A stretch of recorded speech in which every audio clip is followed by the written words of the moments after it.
You're watching Cable 2.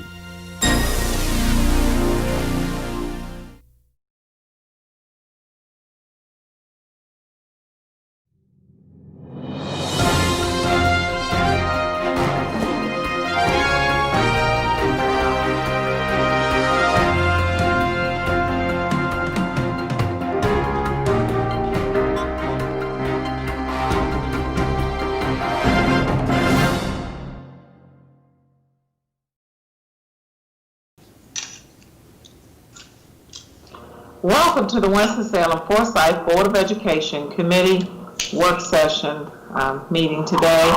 Today again is Tuesday, August 11th, 2020. This meeting is being held virtually. And now for Chair Shay Woodbury.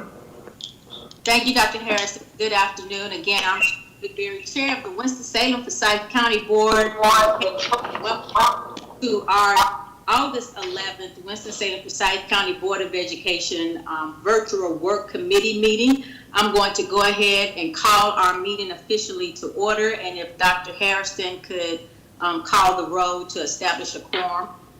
Yes, ma'am. Shay Woodbury. Present. Lyda Calvert-Hayes. Andrea Bramo. Present. Barbara Burr. Leah Crowley. Present. Dana Jones. Present. Deanna Kaplan. Present. Elizabeth Motsinger. And for the record, yes, and Marilyn Parker. Present. And for the record, Lyda Calvert-Hayes is in the meeting. Thank you. We have a quorum. Thank you. Thank you. Thank you, Dr. Harrison. Our next item on the agenda is the approval of the agenda. Is there a motion to approve? Move to approve, Leah Crowley. Second, Kaplan. Are there any questions or discussion? Okay, Dr. Harrison, if you could take the roll. Sure. Chair Woodbury. Yes. Lyda Calvert-Hayes. Present. Andrea Bramo. Yes. Barbara Burr. Leah Crowley. Yes. Dana Jones. Yes. Deanna Kaplan. Yes. Elizabeth Motsinger. Yes. And Marilyn Parker. Yes. Okay. Agenda passes. Thank you, Dr. All right. Harrison. Now I will turn it over to the chair of the policy committee, board member Motsinger. Welcome to Policy Committee, and we have a few discussion items. And the first thing is our safe return back to school from our superintendent. Thank you, Ms. Motsinger, and our Board of Education members and our policy committee. Since March 14, 2020, the situation surrounding COVID-19 has continued to change and dominate much of our work. We have been on a continuous journey to ensure day-to-day operations continue to support students and families across our county. As we transition to end-of-year activities to include virtual and drive-by celebrations, we were gearing up for back-to-school activities. The work has been seamless without a clear end and beginning point. But here we are, only a few days away from the first day of school for the more than 52,000 students under the shadow of a COVID pandemic. I urge everyone to remain positive, and for goodness sake, let's do everything we can to celebrate the first day and this opening of this new year. Before we begin this presentation, I must acknowledge and thank our principals, teachers, and support staff for their flexibility, ideas, and overwhelming commitment to our students. They have worked tirelessly every day to include weekends and throughout the summer to develop plans for our new way of learning. I want to especially thank the Executive Cabinet and district leadership as they have pushed and pushed to ensure the parallel process for planning for Plan B and C was clearly communicated and considerate of students and staff. While you will hear from a few members of Executive Cabinet and our senior leadership team this evening for our back to school report, please know that so many others have worked throughout the spring and summer to ensure a safe return to quality instruction. We will begin this evening with Dr. Cato, going over our new mission, vision, and strategic plan. And I must say that I'm very excited to begin this year with a new strategic plan that has had input from people across our district, including our students, teachers, employees, and community members, as well as parents. A strategic plan that will guide our work as we strive to meet the needs of all students. He will be followed by other members of the senior team as we go through the presentation this evening. Thank you. Now, Dr. Cato. Thank you, Dr. Harrison, and good evening, ladies of the board. I'm very excited to be able to share with you the end result of our strategic planning processes. They were very extensive and involved many stakeholders, as Dr. Harrison stated. The vision and mission that the board ultimately approved read as, they were before you, read as the vision.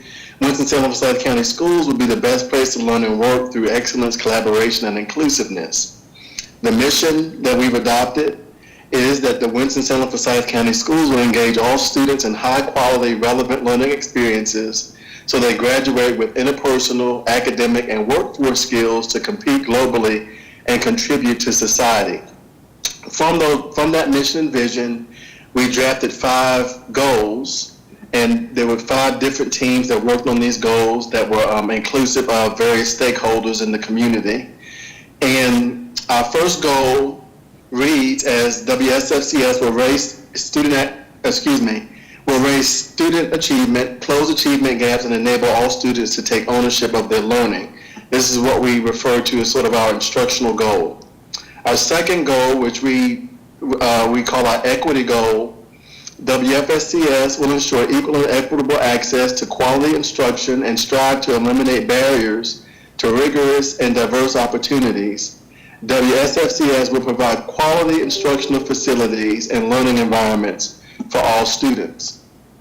And our third goal, which is our community engagement goal, reads as WSFCS will build and strengthen partnerships and communication with families, local businesses, educational organizations, community agencies, and advocacy groups in order to engage families and community stakeholders in the entire educational process for all students. And we know how important that is, particularly in light of the current pandemic we're experiencing, that we really engage with our community. Our fourth goal is our human resources goal, and it's a commitment that WFSCS will recruit and retain highly effective and diverse workforce to support district goals to ensure excellence for all. We are certainly winding down on the hiring processes this year, and we have some very, very top-notch employees coming on board to work with our students and for our students, in addition to building capacity in the current employees that we have in the district. And goal 5 is our social, emotional, and school culture goal, and it reads as WSFCS will foster an inclusive climate that values the safety and well-being of all students, faculty, and staff, and foster an environment that creates a sense of belonging. And of course, underneath each of those goals are several objectives and action steps that will help us get toward accomplishing our vision and our mission. Thank you for your time. Thank you, Dr. Cato. And now for our district readiness, to begin with our Chief Academic Officer, Nicolette Grant, and she will be followed by several others as they go through their departmental readiness slides to provide you a brief overview of the work they've done to prepare for a great first day. So good evening, board members in our community. I just wanted to share with you that we will be using Canvas as our learning management system for the entire district. And so all students from K-12 will have access to all of their instructional resources and materials through this one-stop shop for students. Teachers will be creating courses and modules throughout the year to engage their students, and students will have access to all their textbooks, digital textbooks, resources, and playlists through this platform. We will be creating some videos, tutorial videos for teachers, for students, and for parents as we all get used to our new learning management system together.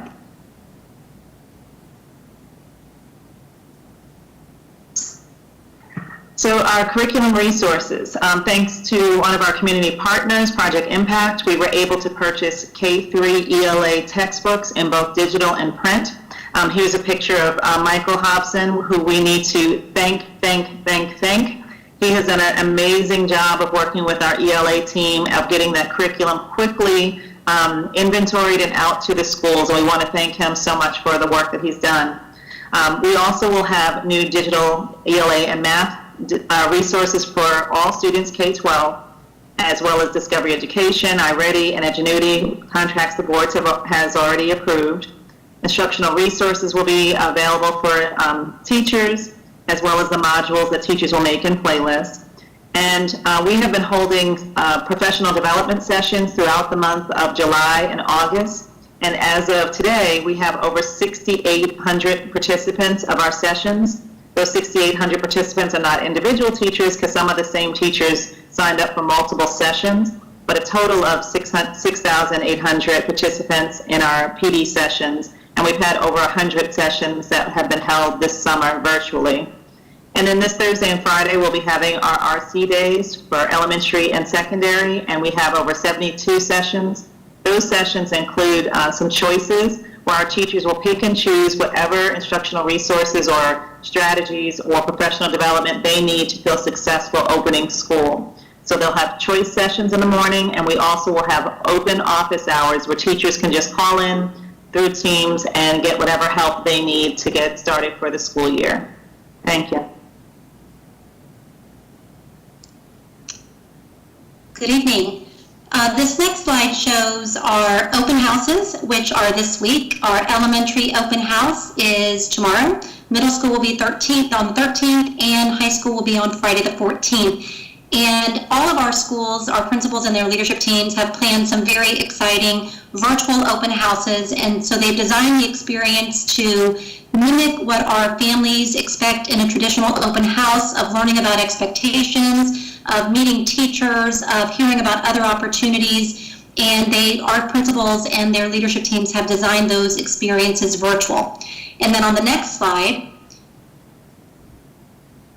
you will see that all of our schools have been working tirelessly to be ready for back to school. And so they've been following a back to school checklist. As you know, today most of our schools had teachers return for the first day. A few of our Inspire 340 schools returned last week. But they have made the return so exciting for our staffs and so inspirational. A few examples just to give you some of the excitement that's out there. Ashley Elementary, their theme this year is We Are Making a Comeback, and they used videos of some of Michael Jordan's best shots during his comeback to motivate staff. We have Paisley, who used the theme Rise Up. And so from what I understand, there were not a dry eye in the room after that inspirational back to school speech today. And another example was Keep Pounding, which one of our schools used, I think Caleb's Creek used as their theme from the North Carolina Panthers. Keep Pounding, and all the staff members wore jerseys. And Ibrahim gave out pies to their teachers for Prince Ibrahim Elementary School to go with those 4 letters, with that acronym. So our principals did some amazing things in their leadership teams to really welcome staff back and try to start this year in a very inspirational way. And outside of that, every one of our schools has been following a checklist, and these are just some of the items you can see on the slide for this checklist that everyone has been working towards to be ready for school, from health screenings to device distribution, which has been happening all week. At the same time, they're doing their back to school meetings with teachers. Teachers are planning for the first day with students next week. Schedules have been finalized. Schools have been getting their CARES teams together so that they can be ready to start tracking attendance and engagement right away. And all I can say is we will be completely ready for our MVP, the return of our MVPs on Monday, August 17th. So thank you to our principals, to our district leaders, to everyone for the work they've been doing the past few weeks to be ready. Thank you. Again, good afternoon, Board and Chair Woodbury and Superintendent Hairston. As we've shared with you multiple times on multiple different occasions, we've had a robust and a very active and varied communications plan throughout this entire pandemic. As you know, the campaigns included some daily and then bi-weekly phone calls, texts, our mobile app updates, as well as we've started a daily social media post campaign, which is a daily FAQ, or frequently asked questions.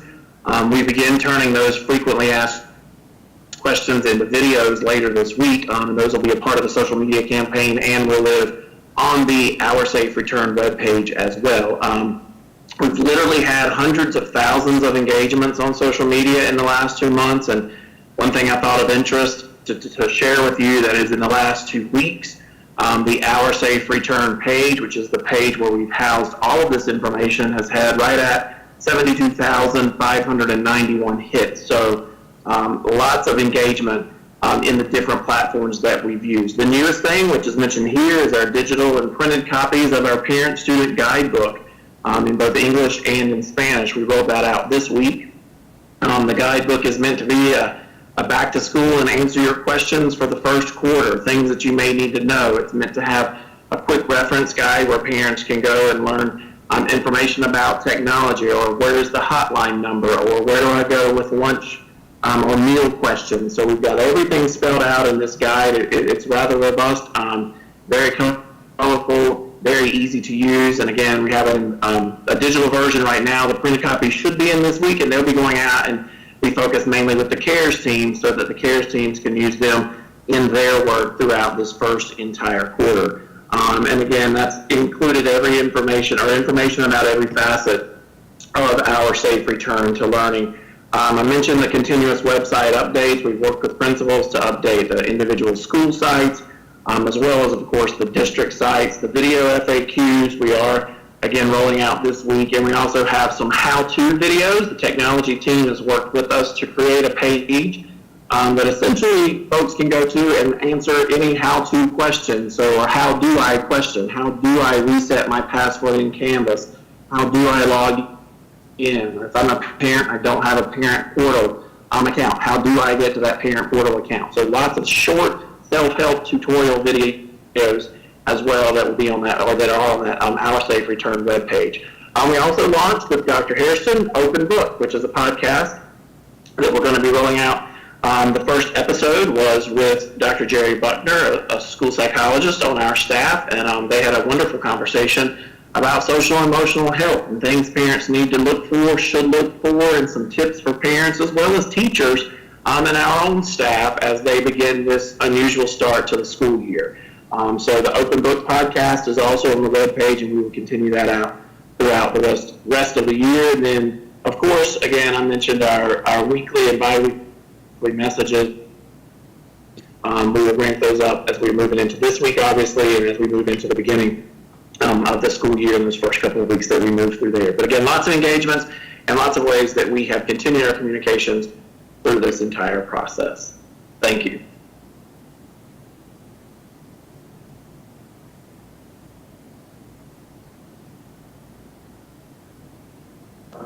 And now for Human Resources, Chief Human Resources Officer, Jevelyn Bonnery. Good afternoon, Board Chair Woodbury, board members, and Dr. Hairston. I want to share with you our current status on our teacher and administrative vacancies. So we're standing at nearly 78 for our teacher vacancies, and you can see what levels that we're still recruiting hard and collaborating with the principals to complete.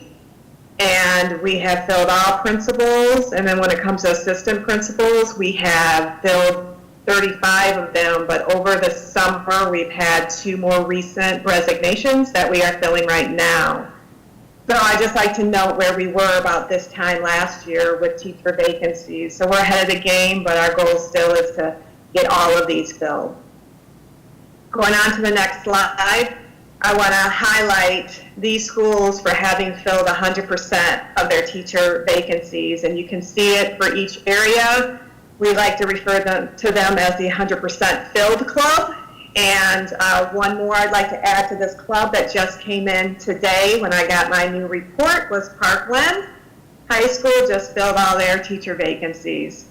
So I just want to say good job to all of these, and that we're working very, very hard for those hard-to-fill roles that are remaining at the other schools.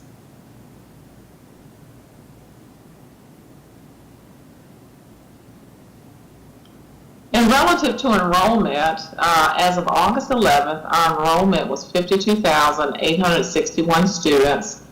The first day last year was 50,908 students. And I will say that several of our students have returned to us to participate in the virtual academy. This number does include virtual academy numbers. Several students who were not enrolled but live in our community returned to our district to participate virtually. As of now, we have 4,658 K through 8 virtual students with a total of 6,200 virtual academy students. Thank you so much. So just a little preview of some of the information through our videos that we've provided to our community.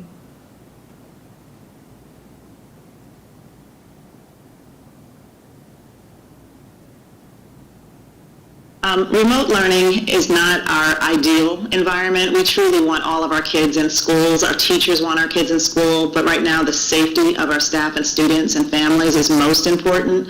But what we want our parents to know about remote learning is that we are committed to providing high quality instruction for our students, and then as a district we're providing professional development for our teachers to be better prepared for the start of the fall. But parents should know that there will be live sessions and live instruction from the teachers every day for students.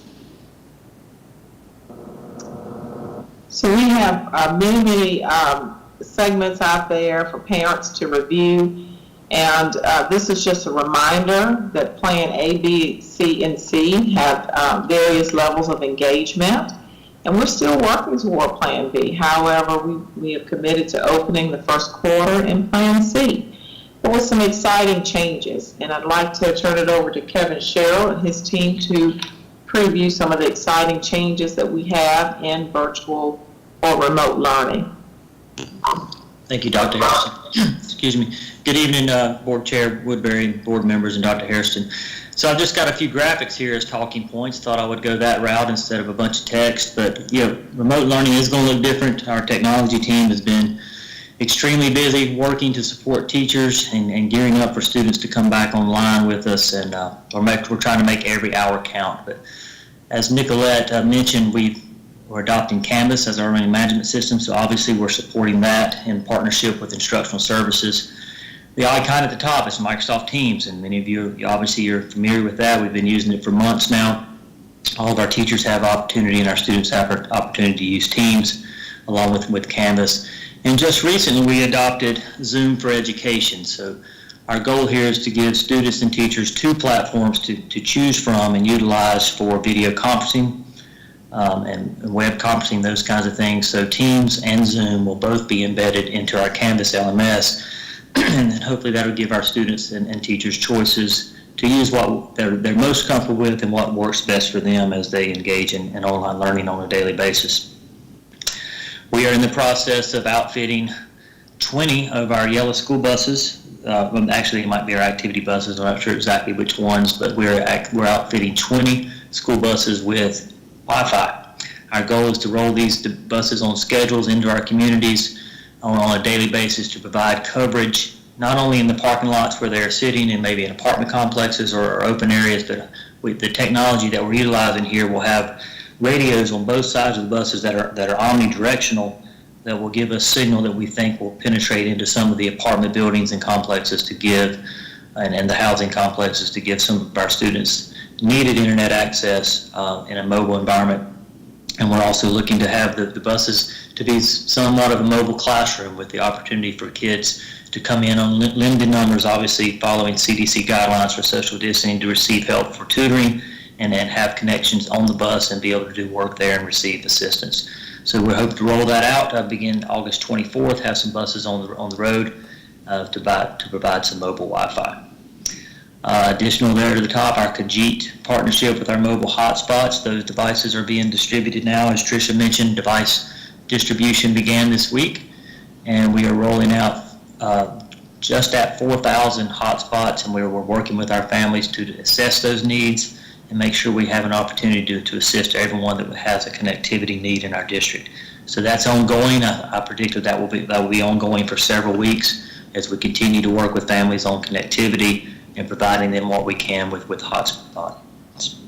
The laptops there, this represent the distribution. Our teachers have been able to come in over the last 2 weeks. It's continuing this week as well to have their laptops that they're carrying reloaded, the software re-imaged and updated. That's been very successful. We touched over 2,000 teacher laptops over the last 8 days. And we've got 10 sites across the county where our staff are working to help teachers get geared up for online learning, because we know that their laptop is a focal point, is a very crucial instrument in this equation. So we want to make sure they have the best opportunity to succeed with their laptops. And the camera I have there on the tripod is something that as we look forward to ever evolving with what we're doing, as we look forward to moving into Plan B at some point where some of our students may be in the classrooms. We're working on some ideas to extend the classroom to the home.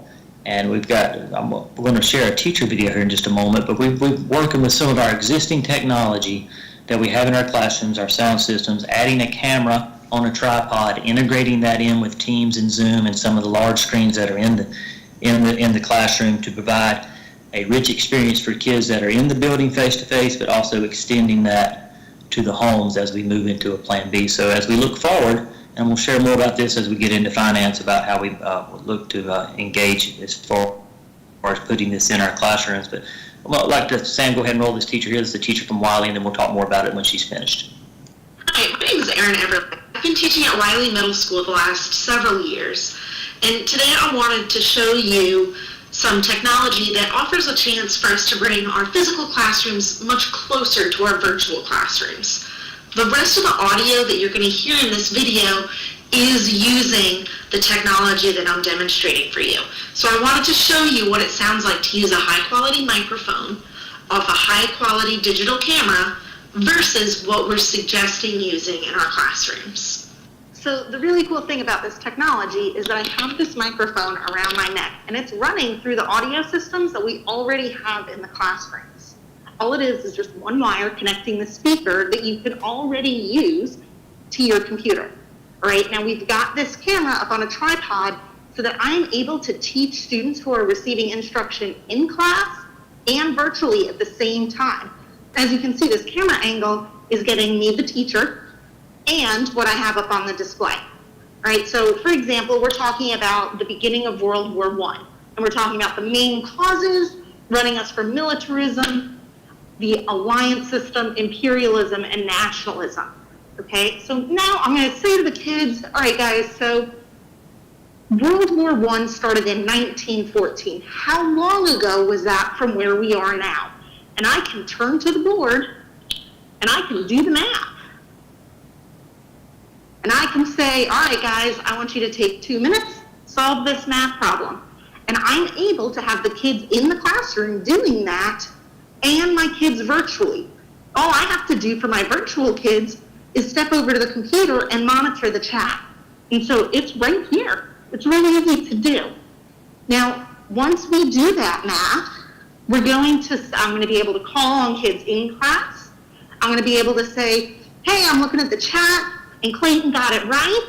Jackson, what did you get? Yep, you got it right too. And I'm able to move through to engage students that are in virtual learning and in the physical classroom. At the end of the day, you're not going to notice a ton of difference whether I'm wearing my mask or my mask is off. That's one of the things that's really awesome about this technology is that it's sensitive enough to catch your audio as you're talking through the mask. We know that masks are going to be important if we come back into the classroom. So we want to make sure that we have equipment sensitive enough to get your voices through. Maybe we're talking about World War I and the causes of World War I. And I want to share my screen so that the students can see this better to take notes. Now, it's going to keep having that little thumbnail of me down at the bottom, so I can still talk about it. But this is what's going to take up most of their screen. As you all know, it gets pretty boring to just look at a static image while somebody is talking. I mean, maybe we move on in our notes and we start talking about the spark that started World War I. Okay, now all of the stuff that's going to start in World War I is going to begin in a part of Europe centered around Serbia. So the Austro-Hungarian Empire was ruled by the Habsburgs. The heir to the throne, or the guy next in line, is a man named Archduke Franz Ferdinand and his wife Sophie. I bet you're already bored.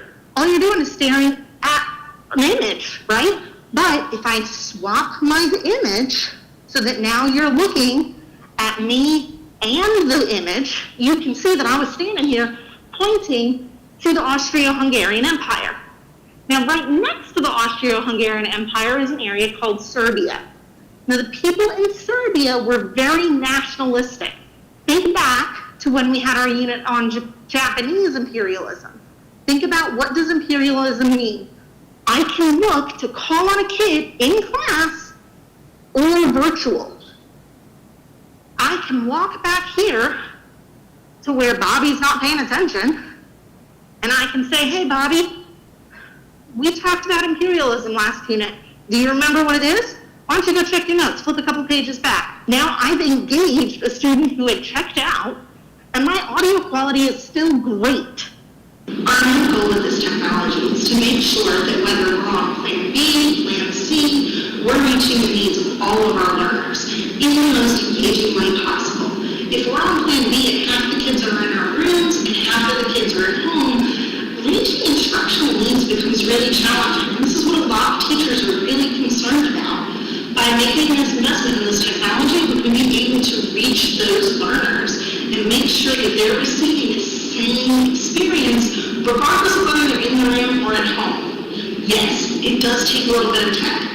And yes, it does need teachers to become a little bit savvy at switching back and forth between things. But none of these are skills that are incredibly challenging to master.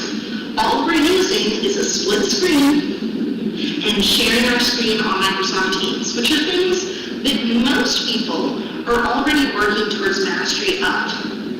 I really appreciate you taking the time to kind of see this product review and to see how these would work in our classrooms.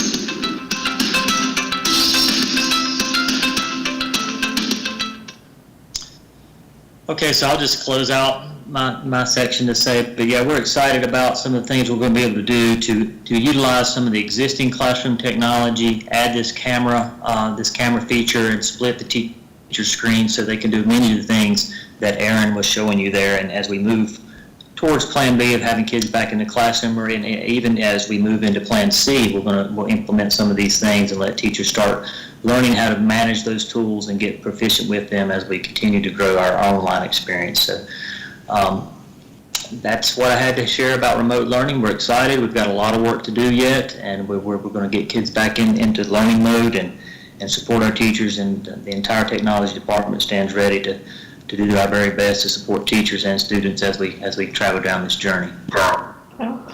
And speaking of engagement, today I had the opportunity to participate in the training with Michael Pash, Afton McMillan, and Deborah Harris. So Michael Pash, our Director of Student Services for Social Workers, is present the CARES team update, keeping kids engaged. Thank you, Dr. Harrison. Good evening, board members, Chair Woodbury and Dr. Harrison. Our CARES team steering committee has been hard at work to get the CARES team up and running.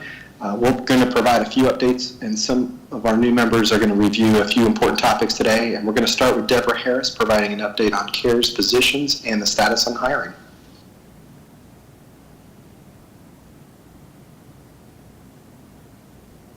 Good evening, Chair Woodbury, board members, and Dr. Harrison. I'm going to give you an update on positions and hiring for our CARES team. We have 5 different job descriptions. We have community liaisons, and we have 5 of those.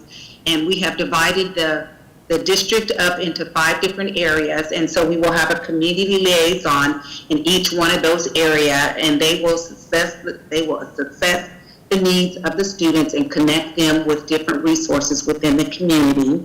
We have parent assistants. We have 4 parent assistants, and they will be providing interpretation services for our Spanish-speaking families. And also, we're going to continue to work with the district.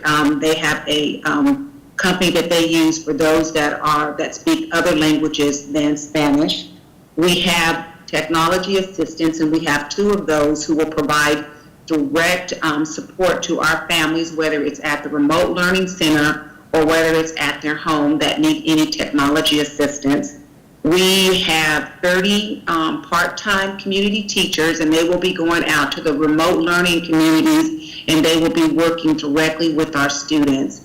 And then we also have an assistant lead, and she will be working directly with our lead, and she will be working also directly with the schools, monitoring the CARES team referrals. And we've been working very hard, interviewing a lot of the staff, and we have made recommendations to HR. So we plan and we look forward to having those personnel on board very soon. Additionally, all of our schools now have CARES team, school board teams registered. These teams consist of teachers, counselors, social workers, psychologists, administrators, and other specialists. And they range in size from 5 members up to 15 members at some of the larger schools. Lead member has been identified at each school, and this person will coordinate all the work between the school teams and the community teams. Training has begun. We had a session this afternoon that Dr. Harrison referred to, and about 80 staff members attended, and that was made up of school-based team leads and principals. We'll have another session this Friday morning for those who cannot attend today's session. And the training helped to describe in detail the model and the process for serving our students and families. Additional trainings arranged, and we will take place, it'll take place over the next few weeks. Tomorrow, our team will provide training to the community learning centers so that they'll be better able to engage not only students, but families as a whole. And the same training that we did today will be provided to community-based team members when they come on board over the next few weeks. Sharon Frazier has put together educational opportunities for parents, and that will be shared individually with parents, but also in small groups sessions at learning centers. She's also going to help to train all teams about best practices for family engagement. And finally, as we begin to have tutors come on board, mostly made up of college students, we will provide some basic training to meet the social and emotional needs of the students that are working with all of our students in order to be able to identify behavioral health issues and seek support for them as needed. So I'm going to pass it on to Effie now for the learning centers.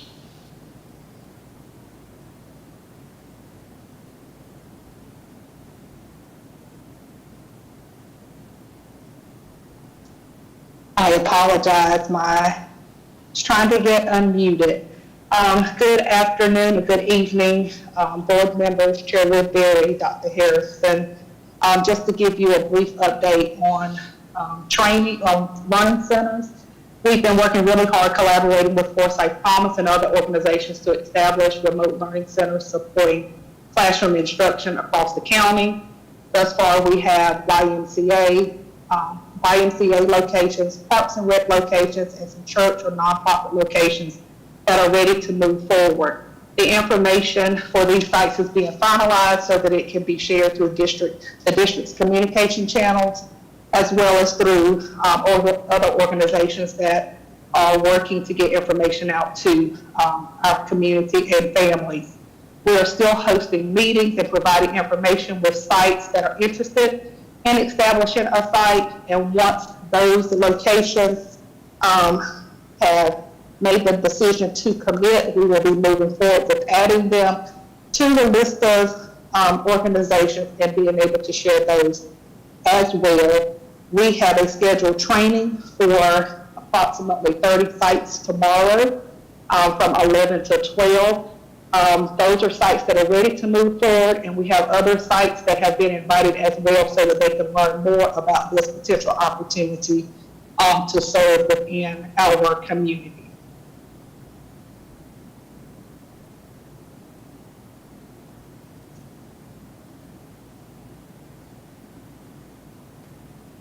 And I think we have Sharon Frazier, who wanted to talk about some learning opportunities for families. She's on the call. Good evening, Dr. Harrison, Chair Woodbury, and board. I just wanted to share that the work that we are planning for engaging our parents and families, whatever those families may look like. We are ready to move forward with providing, as Michael said, individualized information sessions, small group sessions, which would be delivered in person at remote learning centers. We're also we're working on delivery of learning sessions virtually as well, including live sessions and recorded sessions. So we know how important engaging families is for the work that we're doing, and it's moved from just being important to being necessary. So we're grateful to have great folks on board, from our schools to the district office and throughout the community. Thank you. And our exceptional children, we certainly are keeping them in mind every day, always. Mary Todd Allen. Thank you, Dr. Hairston, Chair Woodbury, and members of the board. I want to say that for our exceptional children, everything that you've heard from the other speakers applies to services for them during the closure, during the first 9 weeks in Plan C. Our teachers will be going under the training that Nicolette outlined and have access also to the things on the CARES team. I want to just cover for you a few things that are just particular to special education in our district. We will continue IEP meetings with parents. We did not have any meetings go overdue that were regular IEP meetings during the closure. As a matter of fact, we held over 4,459 IEPs, that's up to July 1st during the closure, and they were remote. We'll be using Microsoft Teams, Zoom, and DocuSign to sign the documents, and parents can opt to participate by phone or to turn their camera on or not, so that they can have that feel of being in the room with the folks that are helping them make decisions for IEPs. We're really, really excited about a multidisciplinary team that's gotten together. One of the roadblocks we had during the emergency closure was how to continue evaluations for students' eligibility to special education and also their re-evaluation. There were a lot of barriers, and we think we've come up with a plan, and it's unique, I think, to us, and a lot of other districts are looking to see what we do with this, but we're planning to open up evaluation centers in the district where parents can bring their children for face-to-face evaluations, either for their initial IEP or for their re-evaluation. Right now, we are writing the protocols for that, working closely with the health department on how to do that safely for the children and for our staff members. And we're getting the personal protective equipment and other materials that we need, like testing materials, so that evaluators won't have to share materials and children won't have to have things touched that that the evaluators touch. And so we're working on those, and we hope to launch that soon. As far as IEP services we're continuing those in a remote setting for this 9 weeks. And to do that, we know that special education services may look different than they do in a brick and mortar school. So schools will be contacting parents in the next 2 weeks to set up what we're calling continuous learning plans. Those are addendums to the regular current IEP to the student, so that the parent and the school can work together on what remote learning will look like for each individual child. The continuous learning plan will go into effect also when we move into Plan B, because we know with moderate social distancing, special education may also look different for some children. Even during the closure in the spring, special education teachers had virtual real-time synchronous sessions with parents and with children. What we learned a lot during that emergency closure, and so we're excited to get started with our newfound knowledge of how to provide synchronous instruction for students when practical, and what we're calling instructional phone calls or instructional video conferences with parents when the child themselves cannot participate by video or by remote. The teacher will act as a mentor or a guide to the parent, and the parent will act as a learning coach, parent or other adult. To go along with that, those learning sessions and those remote learning sessions, teachers will be distributing continuous learning packets to parents and to students that contain the manipulatives, the communication devices, and all the materials that students need in order to make progress on their IEP goals. We're also hoping to plan for in-person related service centers. Those will be operational much like the evaluation centers, where students will come in person to receive their related services. Again, we are writing protocols for that and practicing and preparing to get PPE to keep everyone safe. And we are looking forward to opening those so where students can come and receive their occupational therapy or physical therapy in a safe way. Next slide, please. Looking forward to Plan B, and our EC teachers are very much looking forward to the time when they'll have their students in person in school. We're also looking to pilot some classrooms at select schools to look like Plan B. As you can imagine, it is quite complex for students who have disabilities to think about them in social distancing with masks on and the hand washing and all the requirements to keep everyone safe. So the district is going to pilot a few classrooms so that we can learn our procedures and we can refine them. We have some teachers who volunteer, and we'll open up a few classrooms in order to pilot and then phase in bringing our students back to face-to-face instruction as soon as it is practical and healthy to do so. We are, and with that, we are requesting additional PPE that we have a COVID grant from the state that we'll use to purchase things like plexiglass dividers, additional PPE like hair coverings and aprons for those who provide hygiene and health services to students with complex learning needs. We're really excited to get these things started because we want to get our students back in the room with their teachers as soon as possible. Thank you. Good evening, Chair Woodbury, members of the board, and Dr. Hairston. I'm Lauren Richards.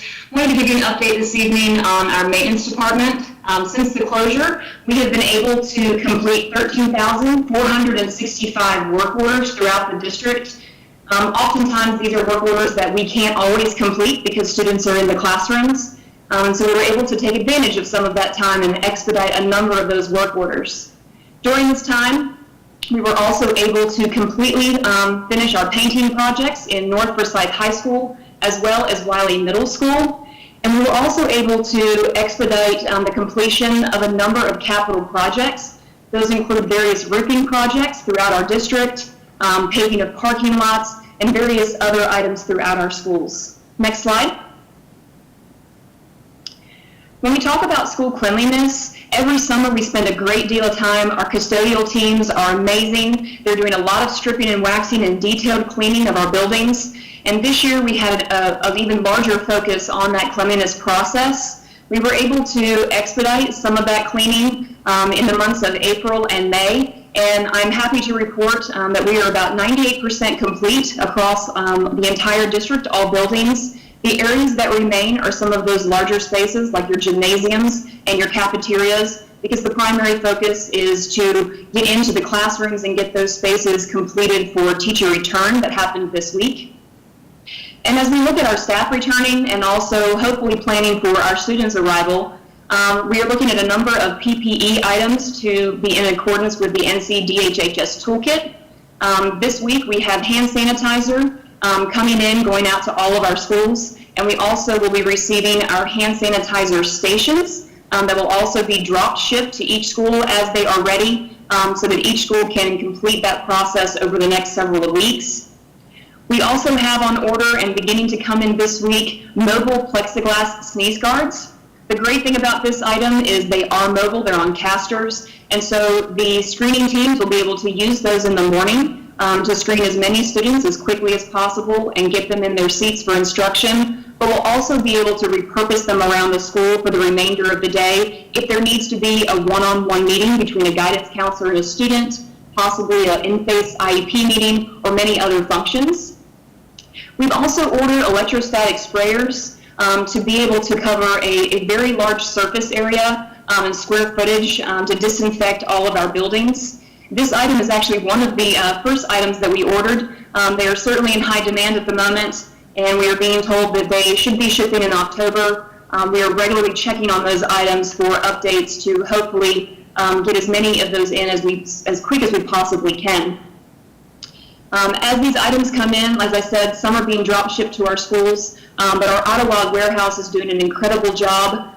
We've received face masks, the hand sanitizers I already said, and they will be responsible for that distribution process so that we can continue to monitor and track that every school is getting all the items that they need to prepare for that Plan B possibility.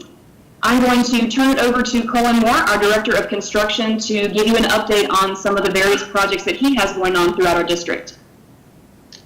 Thank you, Lauren. Good evening, Dr. Hairston, members of the board.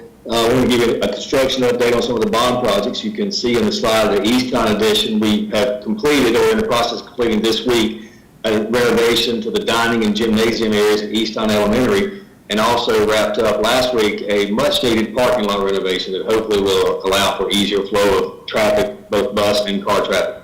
The classroom addition that you see in the picture on the left is scheduled to complete in January of 2021, so we're about 6 months away from that completion, which will add 17 classrooms to Easton and allow us to eliminate the mobile and modular units. Don't have a picture of the new Louisville Middle School, but we are tracking. We're about 35% complete, still on target for an occupancy of July 2021. Excited about that school as we're moving closer. Also, the picture in the bottom right-hand corner is a picture of the excavated or the demolished gymnasium at Wiley Magnet Middle School. The gymnasium came down in late June, early August, and then the grading operations have begun. This picture is about a week and a half old, and a lot bigger hole we have out there now. So, like I said, grading is underway there, and we'll be starting foundations probably within the next 30 to 40 days. And I'm going to throw it back to Lauren to give us an update on furniture and mobile units. Sounds great. Thanks, Colin. So as we plan for our teachers to return, we have a team of facility specialists. There are 6 of those in our district, each assigned anywhere between 12 and 15 schools. And they've been going out supporting our principals in establishing social distancing standards in accordance with that toolkit that we all refer back to on almost daily basis. They're conducting furniture audits throughout the buildings and working with principals and school staff to assess what needs to come out of classrooms, what can possibly be turned around or be utilized in a different manner, because we know we don't have a great deal of storage, and we also know that each of our school buildings is a little bit different, and so they're providing that differentiated support, making recommendations and getting everything upfitted in support of that effort. We do have one modular unit that's being installed that is for Clemens Elementary to support the capacity there. That is underway with the planning board in Clemens. We are hoping to get some great information August 18th and move that forward. And now for athletics, our Deputy Superintendent, Tricia McManus. Good evening again. So as you know, athletics started last Monday, August 3rd. And so this is the second week that our fall sports optional conditioning has been taking place. Each of our area superintendents went out and visited sites last week, and as well as John Sullivan. And this week we have John Sullivan and Jonathan also out visiting sites just to be checking on whether or not all of our safety protocols are being followed. And I can tell you, the picture on the screen is one I took with my phone. It's probably not the best picture, but it's North Forsyth High School cheerleading. And I was pretty amazed by the way that this coach in the picture screened, and then the way they proceeded with their practice, which you can see in the picture on the right, that all of the cheerleaders were well distanced from each other, and things went really well according to all the reports. Again, we are expecting an update from the North Carolina High School Athletic Association on Monday the 17th. And we are then reconvening our committee next week to make decisions about next steps. But all has been going well. I want to give a good shout out to our coaches, our athletic directors, our high school principals, and John for the work they did to ensure the safety of our students. Thank you.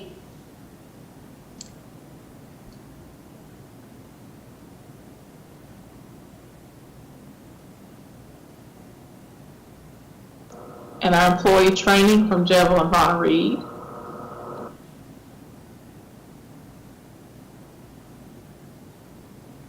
Good afternoon again.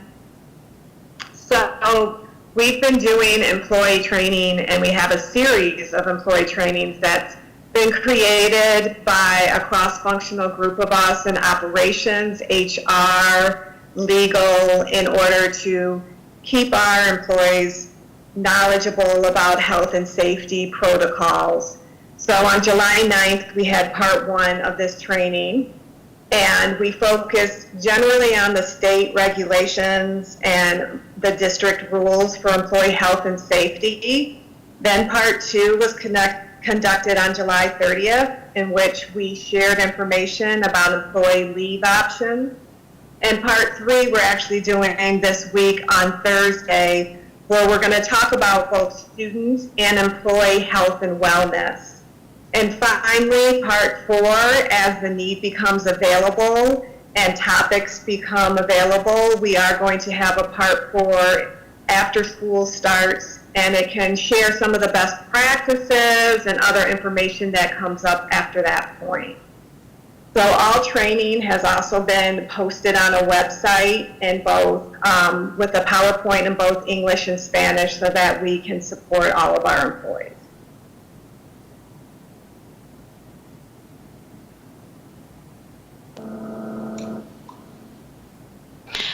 Good afternoon, board members. Part of my job since the pandemic began has been to monitor legislative updates and other updates that have come from the state board and other state level agencies, so that we can make sure we're implementing them here in the district and following all required protocols. On the screen you have a snapshot of some of the more, I'm not going to say important, but some of the more critical legislative updates that have come down since May of this year. If you were to click on the link here, it would actually take you, I believe, to a link to the full bill so that you could read it. But I wanted to give you a summary of what's included in each of these pieces of legislation. The first 2 bills, Senate Bill 704 and House Bill 1043, are part of what the state has called its 2020 COVID-19 Recovery Act. Senate Bill 704 was more of an omnibus bill. It included multiple updates and changes related to COVID-19, not specific to education, but impacting other agencies as well. But with that bill came updates with regard to various state and federal waivers that were granted for school systems, testing waivers, Read to Achieve, low performing school identification waivers, and various other waivers that were entered to assist schools.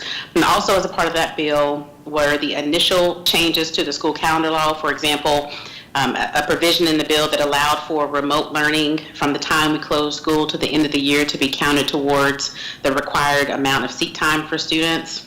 In addition, there was a reference to the new start date for the 2021 school year and the 5 remote learning days that were a part of that requirement. There also were some changes to the teacher evaluation mechanism, some extensions on various licensure and certification requirements for school employees, and so there was there were a lot of changes that were made as a part of this one bill. House Bill 1043 was the funding bill, and that's where the legislature described how the CARES Act funds that the state received would be dispersed. And so there was provision in this bill for schools to receive funding for child nutrition to be continued, for delivery of technology, to enhance internet connectivity, to provide supplemental summer learning opportunities for students, and to assist with remote learning going forward. Senate Bill 476 was the school-based mental health legislation. It's my understanding that this one had been kind of on the table for a while, but it finally got approved in June of this year. And this bill requires the State Board of Education as well as local school districts to develop school-based mental health plans, suicide risk protocols, and required training for all staff members. And this is an annual requirement to receive 6 hours of training initially in the first 6 months, but then thereafter 2 years of mental health training on student mental health, suicide prevention and recognition, sex abuse, sex trafficking, and other related topics. House Bill 158 provided some relief for students that were involved in the driver's education program in the spring of 2020. It allows students to be able to complete their requirements even though they missed some of the seat time, and it also waived the road test requirement for new provisional licensees. Senate Bill 818 is the compensation bill for certain school employees. This bill established the step increases for teachers and instructional personnel as well as assistant principals based on the years of experience. It also allowed for a $350 bonus to be issued to teachers and instructional support personnel and encouraged the governor to issue additional bonuses to these individuals. It didn't require him to, but it did encourage him to do that. And then it also established the 2021 principal salary schedule, which essentially was a hold harmless from the previous year's salary schedule. And so principals who were paid on the exceeded level last year will be paid on the exceeded level this year regardless of their actual outcomes, and they get the same bonuses that they received last year as well. And then finally, Senate Bill 113, which is another omnibus bill, included a variety of different updates and requirements, some related to COVID, some not. But the biggest change that came out of that was the change to the calendar legislation that removed the limitation of only 5 remote learning days and allowed flexibility of school districts to be able to implement those remote learning days at any point throughout the year in the interest of health and safety.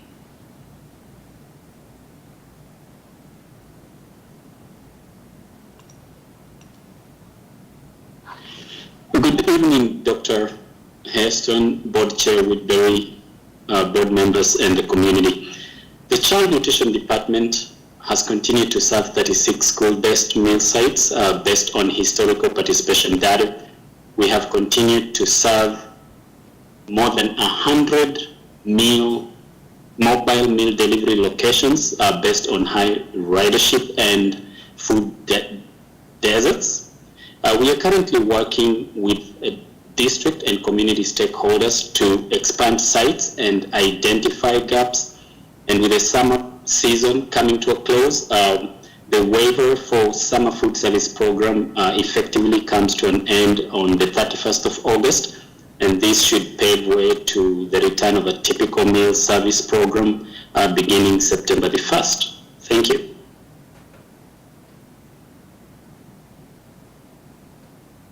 Good afternoon, Chair Woodbury, board members, and Dr. Hairston. Just wanted to give you a kind of a brief update for the transportation. We have 20 buses that have been designated with staff identified to support Caleb with the meal delivery. If that does get approved, we're sitting on ready to go, similar to what we were doing in the spring. Also working with Kevin, as he mentioned earlier, for the Wi-Fi for the buses. We've got those 20 buses identified. Some of the hardware's come in, and we're working on getting that installation up and complete. Also working with Effie and her group as far as the designation and the locations for these buses and where they're going to go in the community. And lastly, we're kind of working with the student assignment group with Plan B and what that looks like with routing, with social distancing and things like that. And also going to work with Mary Todd Allen and her group as we go into a Plan B during phase 1, if and when that goes into effect. Thank you.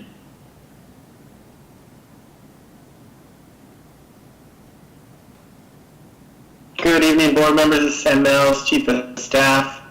As you're well aware, and you can see from the work that we've shared with you, we do have the task force working on reopening schools. We check in regularly with this group who are tackling the challenge of what it'll be like if students are to return and the challenge of having the best quality remote instruction possible for our students. As you're aware, board members and public, we do have our special subcommittee for reopening schools. They will meet virtually this Thursday at 5 p.m. So that meeting will really take a deeper dive looking at certain aspects of our reopening schools. The topics will be the metrics for reopening schools, some of the things we are working on with the health department for how we're going to measure and make a determination on reopening. We will be looking at contact tracing, how that process works. And then we will also do a deeper dive into our CARES team and really the steps that they are taking to ensure that all students have access to high quality instruction this year and that no students are falling through the cracks. And continuing on, just getting ready for a safe reopening, we continue to receive deliveries of our PPE, and we have worked hard on improving a screening process to make sure all employees who are returning to buildings to do their remote instruction are feeling safe. And part of that work has been with the health department and in communication with Wake Forest Baptist Health on best processes for us to have a safe return. So thank you. This is a little lengthy report, but we are excited about opening, and I saw two questions, one from Leah Crowley first, and then one from Board Member Jones. Thank you, Dr. Hairston. My question is regarding Kevin Sherrill's presentation about technology and also what Sam Mills just alluded to. With the technology that was demonstrated, I guess I'm wondering if it is in all classrooms, if it's available in all classrooms, and could this alter our current Plan B approach? It seems that depends on your vote tonight.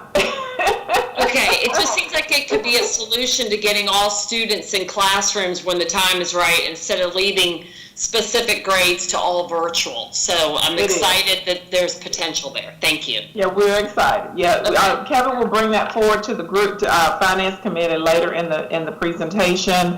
We wanted to share that as an option to get in every classroom so we can have face-to-face instruction regardless of being in the classroom or at home. Okay, awesome. Was Board Member Jones, did you have a question? I did. I just, and I can tell that the team has put a lot of work into the plans, but we are getting a lot of calls from some pretty frantic parents, I think, as board members and emails, and I'm sure you are at your hotline as well, and they really just need to know some details around, these are parents who are saying, I don't have the luxury of working from home. My husband and I have to be, in an office during this time. And so they're really looking at, what are their options to sign up for these CARES? What are the details? What are details around what the sites look like? And so I think they've, talk to their schools, and their schools can't give them that information. Do we have any idea of when we would have a finalized list or information that would go out since open house starts tomorrow? Ironically, just today, we received an 888 number that we will publish tomorrow, and there are 30,000 daycare seats across the state. Excuse me, I'm so sorry. And that 888 number will be published to give folks some guidance about CARES. And then we also received information, which we will share later as well, about the waiver. A lot of the sites had to adhere to the daycare standards. So I'm going to ask Dion to chime in and talk about the waiver just for a moment. Thank you, Dr. Harrison, and good afternoon or good evening again, board members. We received information today that, so first let me back up. As you know, child care facilities are subject to various licensing requirements through the Department of Health and Human Services, and that's intended to protect, obviously, young children. And one of the things we kept hearing from organizations that were interested in serving as remote learning centers was the concern about whether or not they would have to be licensed as a child care facility in order to be able to provide the support that's intended as part of this process. Well, today we received information that effective August the 13th, there are some emergency rules that have been put into place that will allow a waiver of that licensure requirement. And so in essence, if there is an organization that partners with the school system via some sort of contractual arrangement or MOA, which is what we prepared, that they will be temporarily included within the definition of a public school, because public schools are exempt from the licensing requirements under NCD-HHS for child care facilities. So we're hoping that this opportunity and this waiver will allow additional organizations and additional locations in the community to be able to provide this support for students. Fortunately, we just received that information today to take effect before August 17th. So we'll do everything we can to push that information out by Thursday to parents. They did waive it, and we wanted to be sure that that was where we are. So that will be published by Thursday. Okay, thank you. I would appreciate if we could also just send that I guess the site list and that information to the board as well. That way we can do our best to share it as people ask us. Absolutely. Ms. Parker? Yes, ma'am. I have two questions. One, Canvas is replacing PowerSchool, correct? And that is the new, it's state mandated, is that correct? Is that how that Canvas is taking the place of PowerSchool there? No, ma'am, it's not state mandated. We adopted it last fall because it provided, what was happening is we were transferring information from Canvas to PowerSchool, so it makes it seamless to have access to the state resources. Okay, all right. Thank you. I just had some questions about that. So. And I do want to say, I do want to say that just to alert the board, I had a small meeting, a group with a group of teacher from the we have a teacher advisory committee, somebody from every school, and so I touched base with a few of the members of the teacher advisory committee because that's a committee that I really value. I really value their their willingness. They represent their staff, and they indicated that they were excited about the training on Canvas. They were excited about the new technology, but a little nervous about rolling out so quickly. So they asked, suggested that we extend the first week activities out a little longer. So I did meet with principals yesterday and the areas and asked them to take that first week of activities, which were already planned, to go over attendance and Canvas access, passwords, all the things that you have to do in a virtual world, and walk that through the first 2 weeks of school. And also it gives our parents and students time to catch up with ensuring they have connectivity. What if connectivity doesn't happen? Then children have time to call the cable company. So we did expand that out from 5 days to 10 days based on a conversation with the teacher advisory committees. They were, and I want to, they know who they are, but I want to thank them for meeting with me and sharing that information. Yes, thank you. I've got one more question, sorry. Can I ask one more? Yeah, you're the board member. That's fine. And also, that kind of answered all the angst that I was getting from phone calls and things. So thank you for that. I think that will be a big help to have that extended time. So thank you very much. Also, with the EC, is that including our younger preschool readiness programs with EC as well? Are those going to start and be housed in and be remote as well? Yes, ma'am. They will be. Okay, and so so they should already be in place in all of those things. Okay. Yes, ma'am. All right. Thank you very much. Now I'm finished with my questions. Thank you. Ms. Monsinger. I think Ms. Monsinger had a question. Yes, yeah, I think I'm open now. First, thank you all so much, because what an incredible amount of work you've been doing. And I hope our whole community is impressed with the effort that's gone into this, because it's extraordinary. I just had a couple questions.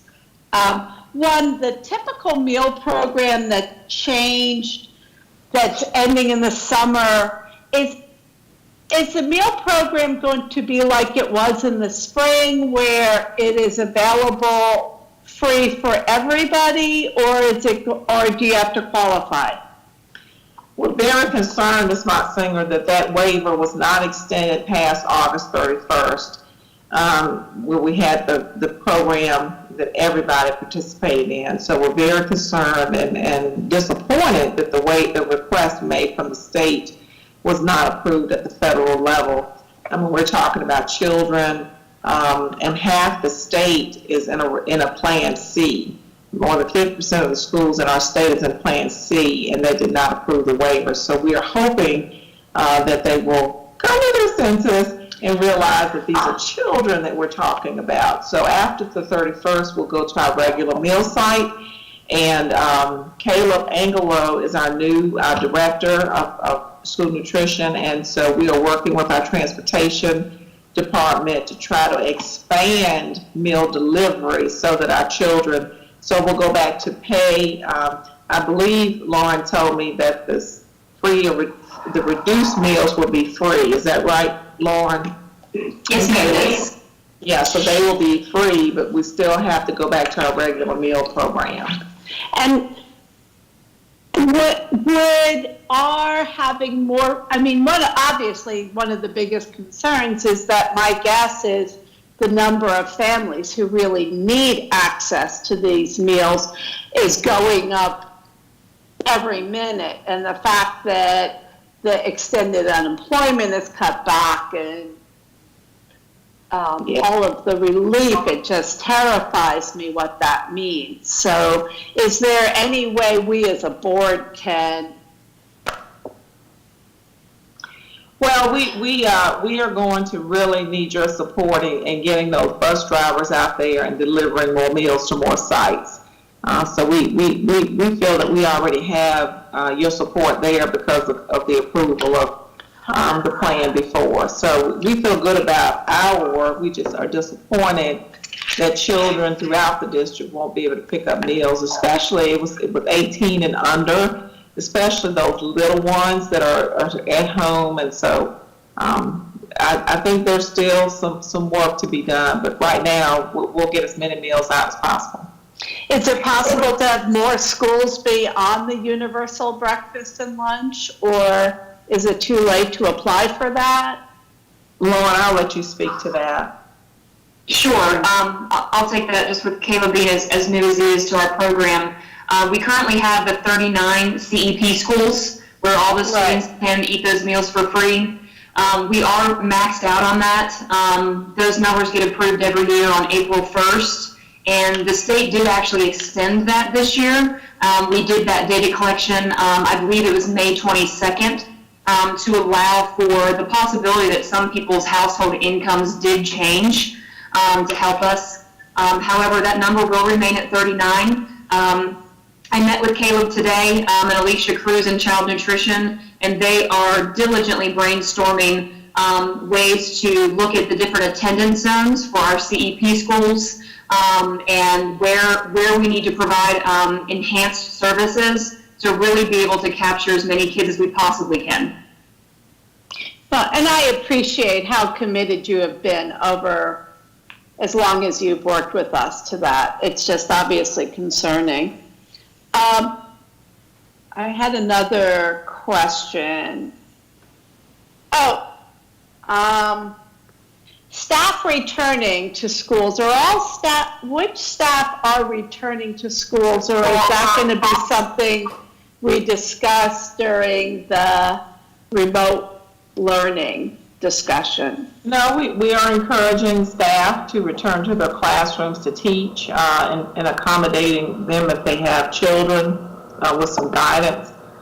Some staff members have elected to teach from their home during the remote learning period, and that is permissible. Okay, but the preference is to try to get people in their classrooms. Yes, ma'am. If they can. If the request is made, we make every classroom teachers try to accommodate them. There's some employees, it's hard to accommodate them because of the nature of their jobs. Okay. And hopefully if we do this extended technology with the cameras and things, people will get acclimated to teaching that way so that when there are kids in the room, they're used to that. Okay. And just because I'm annoying and I always have suggestions, I can't help it. On the subcommittee metrics for reopening, could I recommend that in addition to Wake Forest Baptist Health, we add Novant? And the reason for that is Novant Health has really done the lion's share of work on COVID in our community. Wake Forest has even been referring their own patients to Novant for testing. And it just seems important. And I am a Wake Forest Baptist Health employee, but I really believe Novant deserves to be at that table because they're the ones who have been doing the most work on the ground. Chair Woodbury has provided us some names too, so we do have them, and we do. I just want to make sure that people who are actually seeing patients and doing screenings are at the table and helping. So thank you for that. Exactly. Ms. Crawley and Meryl Parker, did you all have additional questions, or was your hand just still up? No, my questions have been answered. Thank you. Thank you. I do have one more. I told the story, sorry. So some community, I've had some community folks ask that maybe they just want to supply some money, possibly. Will we be having some children who may need scholarships, or will there be monetary needs for some of these remote learning centers that different community groups can provide, if they can't provide manpower or space or whatever, but they can provide? Is that a possibility? Yes, ma'am. We're working with Forsyth Promise, so we would appreciate those donations go to Forsyth Promise, and Effie McMillan can provide that contact, and they will coordinate the facility access. But thank you. That's great. Ms. Monsinger, that concludes our presentation. Again, we're sorry it took so long, but we felt we wanted to. It was so excellent. It was so well done. So thank you very much. Thank you. Mm-hmm. And let's see. Now, Dion Jenkins on policy 4236, teleworking. Thank you, Chair Motzinger. I'm going to share my screen now to pull up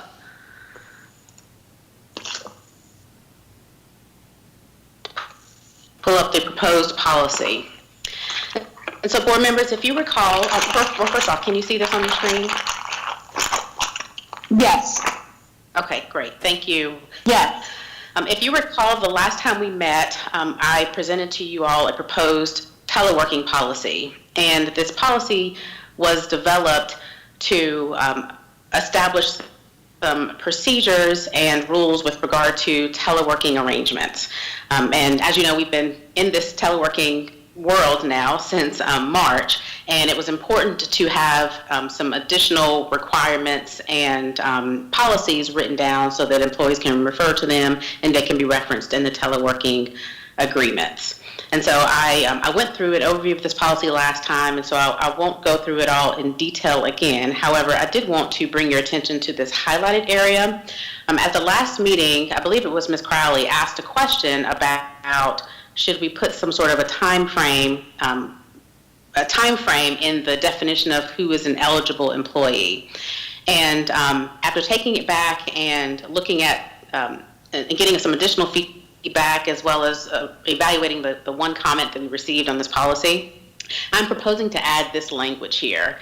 And the language would signify that an employee would be eligible if they have had no prior disciplinary sanctions or negative evaluations in the previous 12-month period.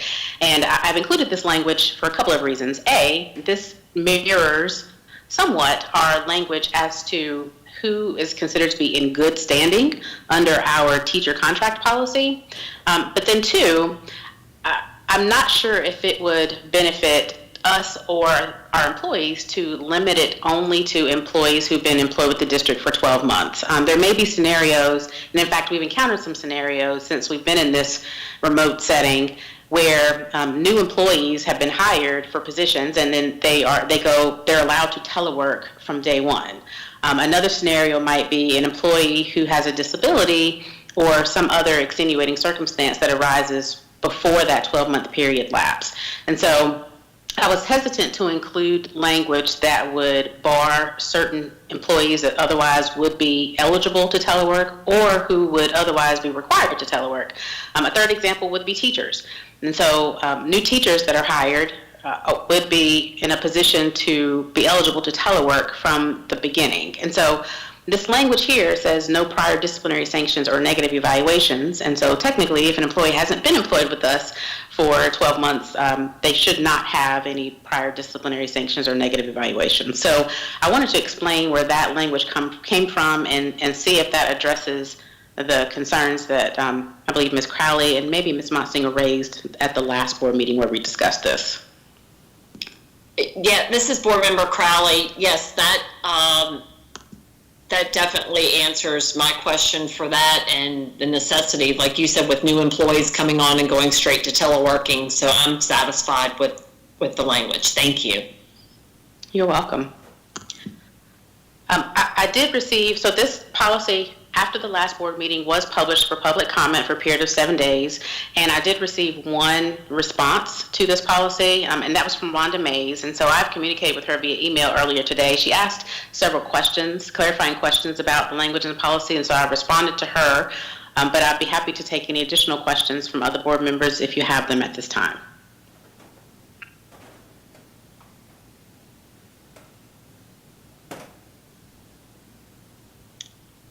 If there are no other questions, then this would be, we would be asking later on in this committee meeting for you to take action to approve this final version, and then ultimately this will go on the board agenda for the 25th for a final full board vote.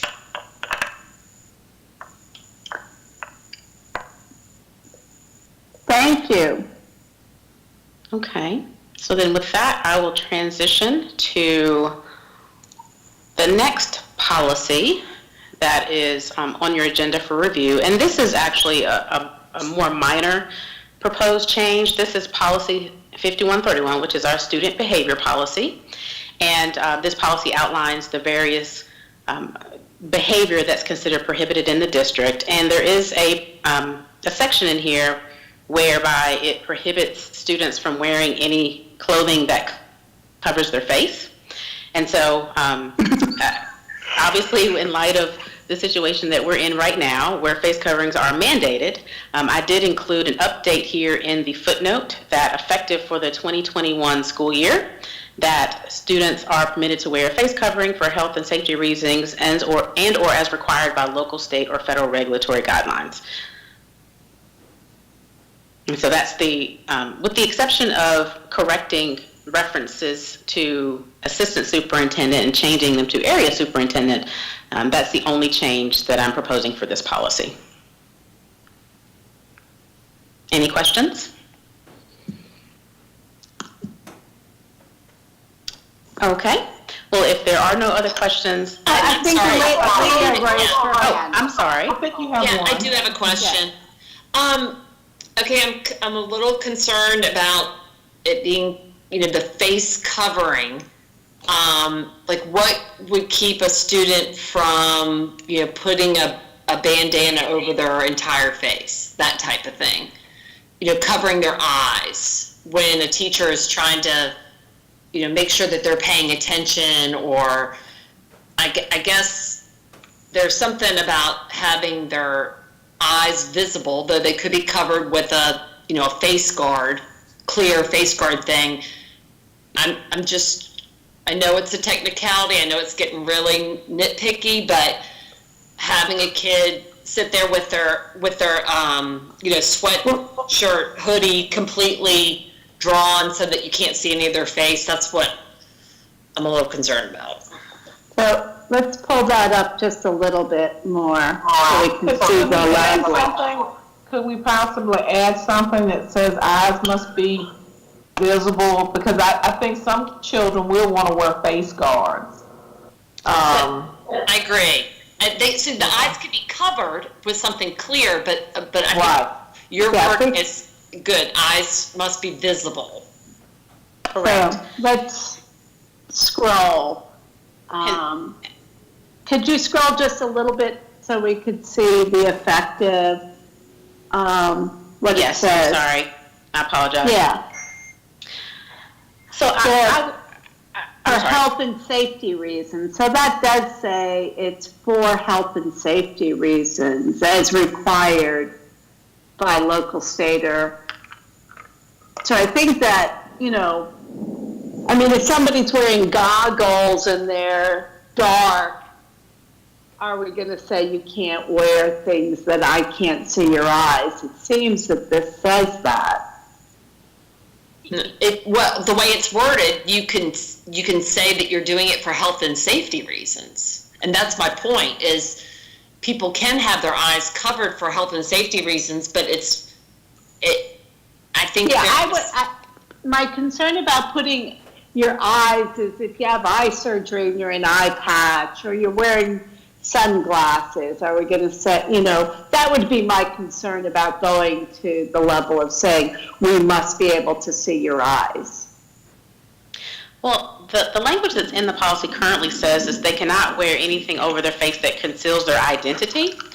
And so the intent of the face covering is not to conceal, to cover their entire face. So I think that we would still be within the realm of asking a student to remove the item from their face, and also the face coverings, and we can add some additional language to clarify, but the face coverings that are referenced obviously in our state, local, and federal regulatory guidance are specific to covering the nose and the mouth. And so, if you'd like, I can certainly include some clarifying language to that effect, but we would be within our rights to prevent a student from covering their entire face or from concealing their identity in its entirety. I think, this is Lida, I think that it would be maybe even necessary to put in there, to cover the nose and the mouth. And I don't know if we have anything on that stating that, but I mean, it's easy a lot of times for these masks to slip down past your nose. And I just feel like that's something that we should emphasize. And we can take, the face coverings are defined with a little bit more detail in our North Carolina Department of Health and Human Services toolkit, as well as in the executive orders that require face coverings for other areas. And so we can certainly add that. What would happen after today is if you approve this first reading, it would go out for public comment and then come back to you for final approval. And so we can certainly include some clarifying language that defines what is an approved face covering. Do we know what language Dr. Mandy Cohen is using, or that the governor used in the executive order? I do have a copy of that. I don't have it memorized, but I do have a copy of that I could reference here if that would help to address the concerns. Board Member Crowley, would that address your concerns?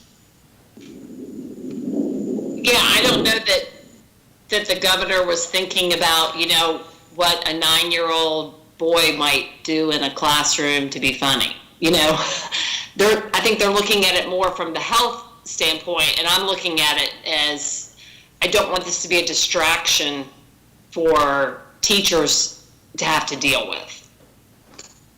As far as kids, covering up their whole face or putting on a toboggan that pulls all the way down to their neck, thinking they're being funny, but they can say it's a face covering. That's all I'm trying to prevent. Of course, in my experience, most 9-year-olds are not going through policy, but that's just, I understand your point. Right. Thank you. I understand what you're trying. So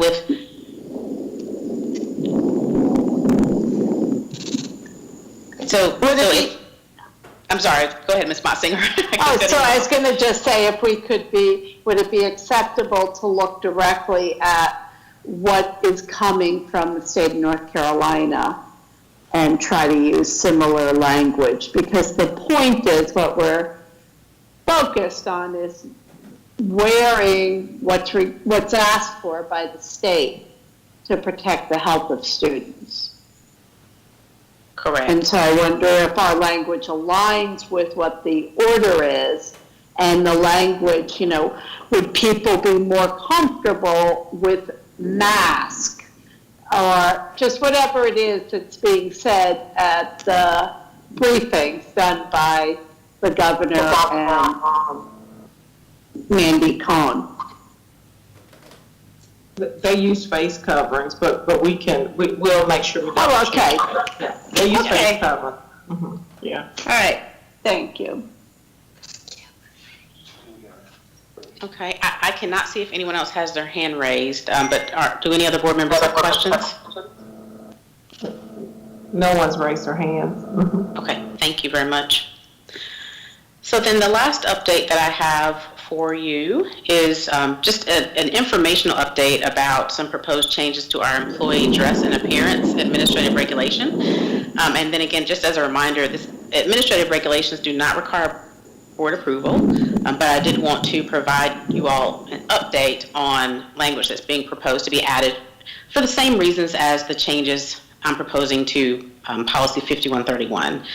And the language would allow for employees to wear appropriate clothing or accessories when worn in the interest of health and safety, and that would include, but not limited to, face coverings or other personal protective equipment. We've had some employees that have asked to wear the face shields as opposed to a face mask because of a medical issue or some other exemption. So this would allow them to be able to wear that when doing so in the interest of health and safety. And then also in circumstances such as what we currently have right now, where wearing face coverings or other accessories are required, then employees would also be required to wear these items. So just wanted to make you aware of that. Similar reasons to why I'm proposing the changes to Policy 5131. So are there any questions?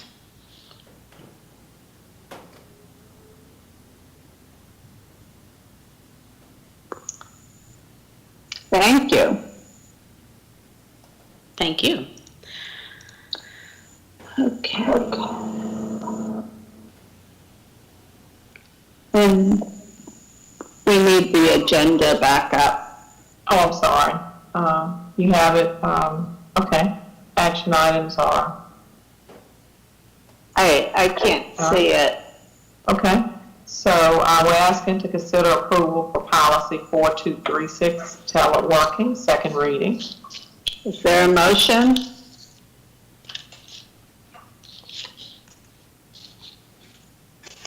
Move it to Board Member Parker. Okay. Is there a second? Second, Bramer. Okay. So, Dr. Hairston, would you take the role of the policy committee? Certainly. Ms. Motzinger? Yes. Robert Burke? Andrea Bramer? Yes. Lyda Calvert-Hayes? Yes. And Marilyn Parker? Yes. Thank you. Motion passes. And the next one, Ms. Motzinger, we're asking to consider approval for Policy 5131, the student behavior, first reading. Do we have a motion? Board Member Parker, move approval. Second, Bramer. Thank you. Okay. Roll call. Elizabeth Motzinger, Chair. Yes. Robert Burke. Andrea Bramer. Yes. Lyda Calvert-Hayes. Yes. And Marilyn Parker. Yes. Okay, motion passes. Thank you so much. Thank you.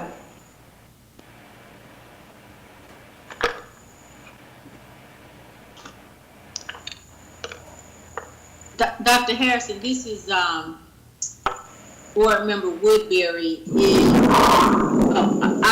I didn't hear if Board Member Burke was on the call when you just did the roll call. Do we need to go to another committee? Yeah, so we could go to we could go to another committee and come back. Okay. We can now go to the Finance Committee, and if she doesn't get on, we'd have to go to the Vice Chair. So, Finance Committee this time. Okay, great. So this is Board Member Jones. We have 3 items for discussion this evening on the Finance Committee. The first will be the contract with the Chamber of Commerce, and I believe that Dion Jenkins will cover that. Good evening again. I'm going to share my screen here to pull up this contract.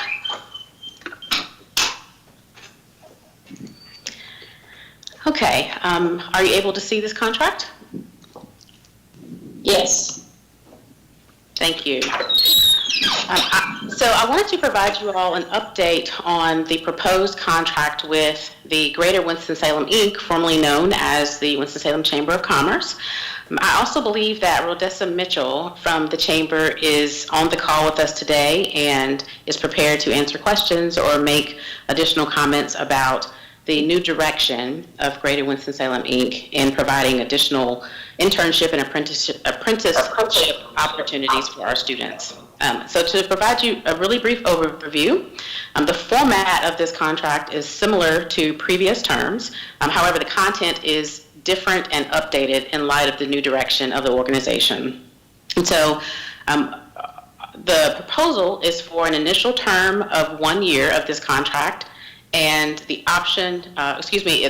the contract will be automatically renewed for 4 additional 1-year terms, unless it's non-renewed or terminated as set forth later in the contract. The services that would be provided by Greater Winston-Salem, Inc. Are outlined in an exhibit that they have prepared, which is included in your materials. It outlines a 5-year program and shift to focus on providing more work-based opportunities for students, as well as career readiness opportunities for seniors. For those of you who have been with this district for a while, you recall that the Chamber has been instrumental in lots of volunteer opportunities, reading programs, various reading buddy initiatives, and working with outside businesses and organizations to bring people into the organization to read to students. So they are still going to support certain programs like dropout prevention and senior academy and those programs that are designed to help assist students in their post-secondary options for work or college, but they are moving away from the reading buddy type volunteer activities. And so the exhibit in your materials provides some additional information about what they plan to offer over the 5-year period. But essentially, they would continue with the development and coordination of our graduation and dropout prevention initiatives like Senior Academy, as well as they would implement a new tracking system to kind of keep track of where graduates are hired and other post-secondary education opportunities that they decide to pursue.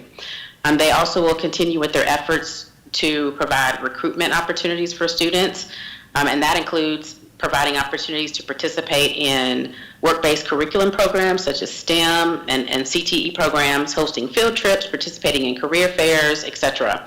They actually have a really large construction day career fair that they put on every year, and part of their initiatives would be to continue that and enhance that those opportunities for students. They also will work on career marketing materials for students, helping them in mock interviews, developing their resumes, and other business etiquette type scenarios such as business attire and that sort of thing.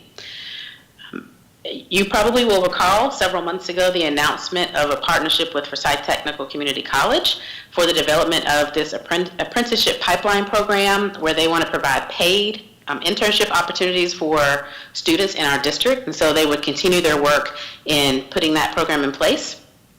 They also are proposing signing day ceremonies to highlight students that have received job offers and scholarships and other apprenticeships. I mentioned they wanted to expand their construction career days event, as well as providing reports and regular communications to the district about how these programs are working and where students ultimately are ending up. As a part of this program, we would also continue to provide as needed. If they needed office space or use of a facilities or access to certain supplies to promote and encourage these activities, because ultimately they're provided to benefit our students. And then as a result, we would, again, assist them in passing on this message, allow them to communicate these programs to students, and participate overall in the evaluation of this program. Previously, the district has paid an annual fee to the Chamber for the provision of these services. Under this agreement, they are proposing an annual fee of $180,000 for each year of the agreement, paid in quarterly installments.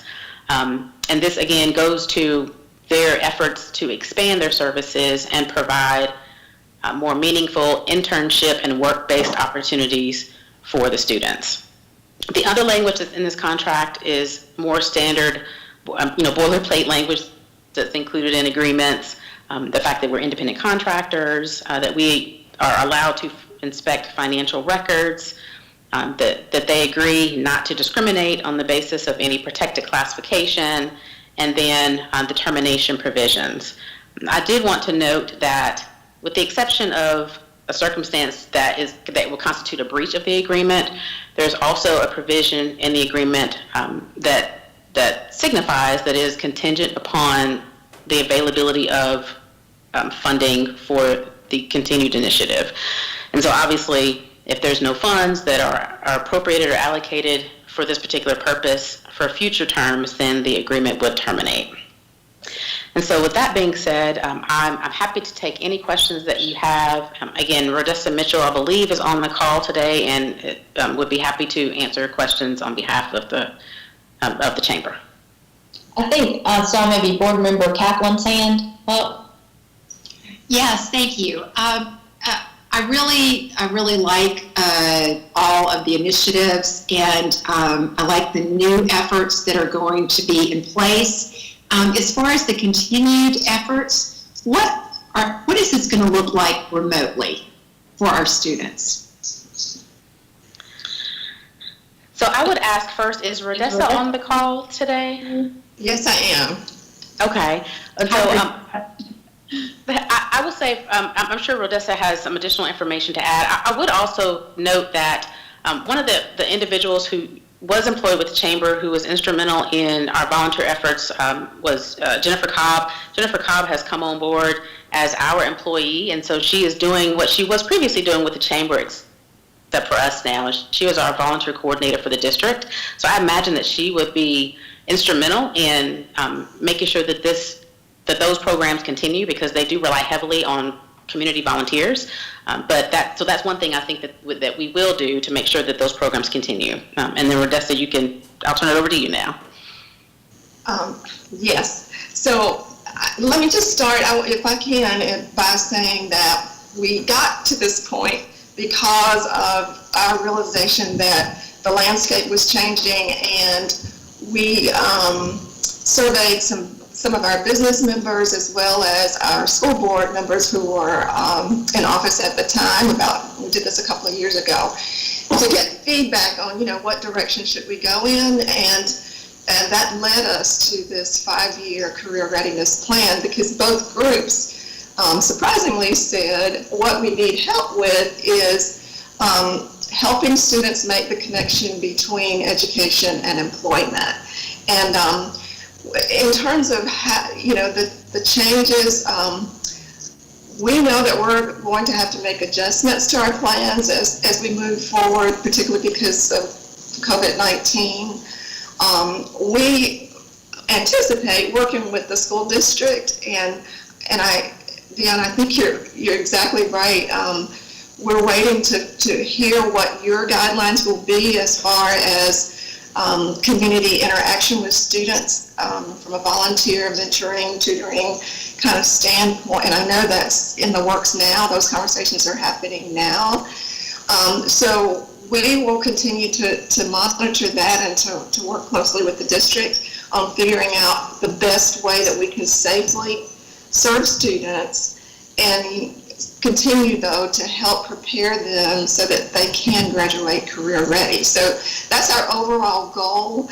I don't have a specific answer. I know, like, for the classroom speakers, we're already surveying those volunteers to ask, are you willing to participate in that program as a virtual classroom speaker?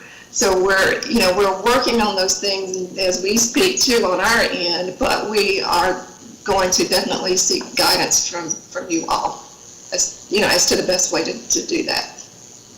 Thank you. Thanks so much. Okay, I think we have maybe, I'm not sure whose hand it is. Maybe is that board member Calvert Hayes? Do you have your hand up? Yes, I do. My question is the 5-year career readiness plan. And when I'm looking at the 5-year readiness plan, are we going to evaluate that each year? Or how do we set that into place? I do have some concerns about 5 years. And also, I want to know the cost. I mean, if we decide to do this, is there a particular percentage that we would go up each year? Would we stay the same? Where would we be on a 5-year career readiness plan? I think that's a great question. We plan to spend the first part of this academic school year working with the school district to set some baseline data, some baseline numbers. We want to know if what we're doing, what we're offering is indeed making a difference, helping us to get the impact that we want. And so that's one of our key steps this first academic year is that whole data piece and that setting up a measurement matrix. What we have talked about in our meetings is that we will make adjustments based on that. If year 2 needs to look different than what we have kind of outlined here in this 5-year plan, we will certainly make those changes. As far as the funding level, we really haven't talked about that. And what we're expecting is that because this is a 1-year contract or agreement, that we would come back to you each year with our proposed action steps, etc. And then, it would be up to you all as to whether the funding level stays the same or increases, decreases, etc. So the 5-year plan is definitely a plan, but it's not a 5-year funding plan, if that makes any sense. Okay, so would we evaluate yearly? Is that what you're saying, Readiness, as to how we would continue? I'm just, I'm just have a lot of questions on 5 years. Yes, we would evaluate yearly, and we will be reporting to you quarterly, but we would do the evaluation yearly. Yes. Okay, those were questions that I had, and also I just want to commend you and your team on what you do for the construction fair. I mean, I thoroughly enjoy it. I've been able to retain some workers that have gotten involved because of that fair, and I just want to say thank you for all that you're doing for the construction fair. I think that it puts a lot of our young people in tune with what happens in construction. And also, I think that it's a great way for kids to get involved in not only working for someone, but eventually being able to own their own business. So I just want to say especially thank you, and it's much appreciated. Thank you. You're welcome. I have just a couple of I know we've been working on, and this is Board Member Jones, we've been working on this probably or talking about this contract for 3 or 4 years and how it needed to look different. So Dion, because it's been a while since we talked about it, we're talking about now $180,000 commitment for this first year. What are we currently paying with the chamber? So last year, there was a one-year extension of the previous year's agreement, and that rate, I believe, was reduced to $150,000. If you go back the previous year, and in years prior to that, I do believe it was $180,000 in the previous years. Okay, so but we're in that $180,000. In essence, we were paying for the position of the volunteer coordinator, who is Ms. Cobb, who is now an employee of the district. Is that correct? Yes, that was included in the previous amount. Right. So basically, we're paying that salary piece in-house now, and we're looking at roughly about that same amount of money historically for the contract, right? Yes, ma'am. And just some clarification: does this come up for renewal? And so my concern is that we wouldn't have two things that concern me. One, well, first let me say I'm glad we're having quarterly updates, but the one thing that concerns me is that it's not, or I can't see that it's really built into the contract to have a evaluation period. So, you know, at a certain month, the key people from the district would meet with the chamber, and we would go over the steps. Is that in there? Did I miss it? So if you're able to see, I have pulled up the evaluation for effectiveness, but it's not really, you know, I think we had that kind of language in there before. Just kind of, sometimes I think things come up and renew quickly, and so, you know, I would almost like to see some target times in there where we would meet and what are we evaluating specifically, and so then those things would come to us as the contract would change. And also, I think, you know, having some idea of the overall cost. You know, are we looking at staying at 180, or, you know, if the scope of what they provide changes, then, you know, maybe that needs to be an adjustment. So I would think it would have to be something that we would have to kind of put in that budget cycle, so that, you know, the funds could be appropriated. But I would just like something a little clearer on that. I think that was something I know that I had concerns about probably 3 years ago. We kind of started talking about that. Committee members, does anyone else have any questions around this? I had the exact same question, so thank you for bringing them up, Dana. Okay, thank you, Ms. Monsignor.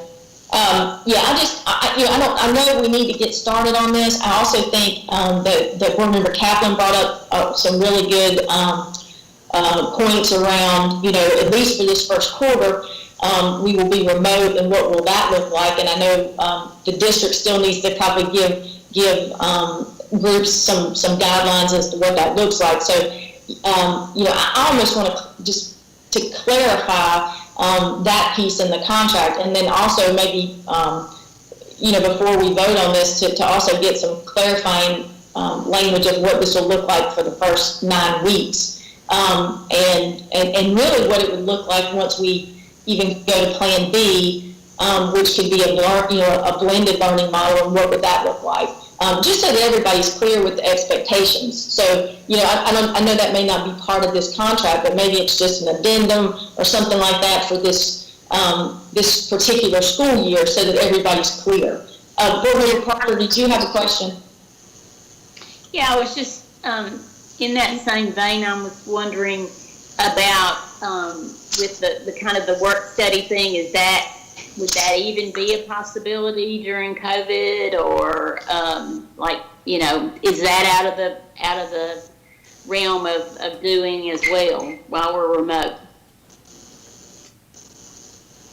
No, we had actually planned to continue with our mentoring program and our internship program virtual and remote. Now, of course, if you're talking about skilled trades types of jobs, but a lot of the internships will not be in that category. Actually, and I was really proud of the fact that Truist and Mayor Jones came together to leverage about $1 million in internship programs. So these positions will serve that purpose, and we should have an accountability model for this type of money to say that, you know, we would like to see some results from that. So they plan to continue. There was no plan not to continue.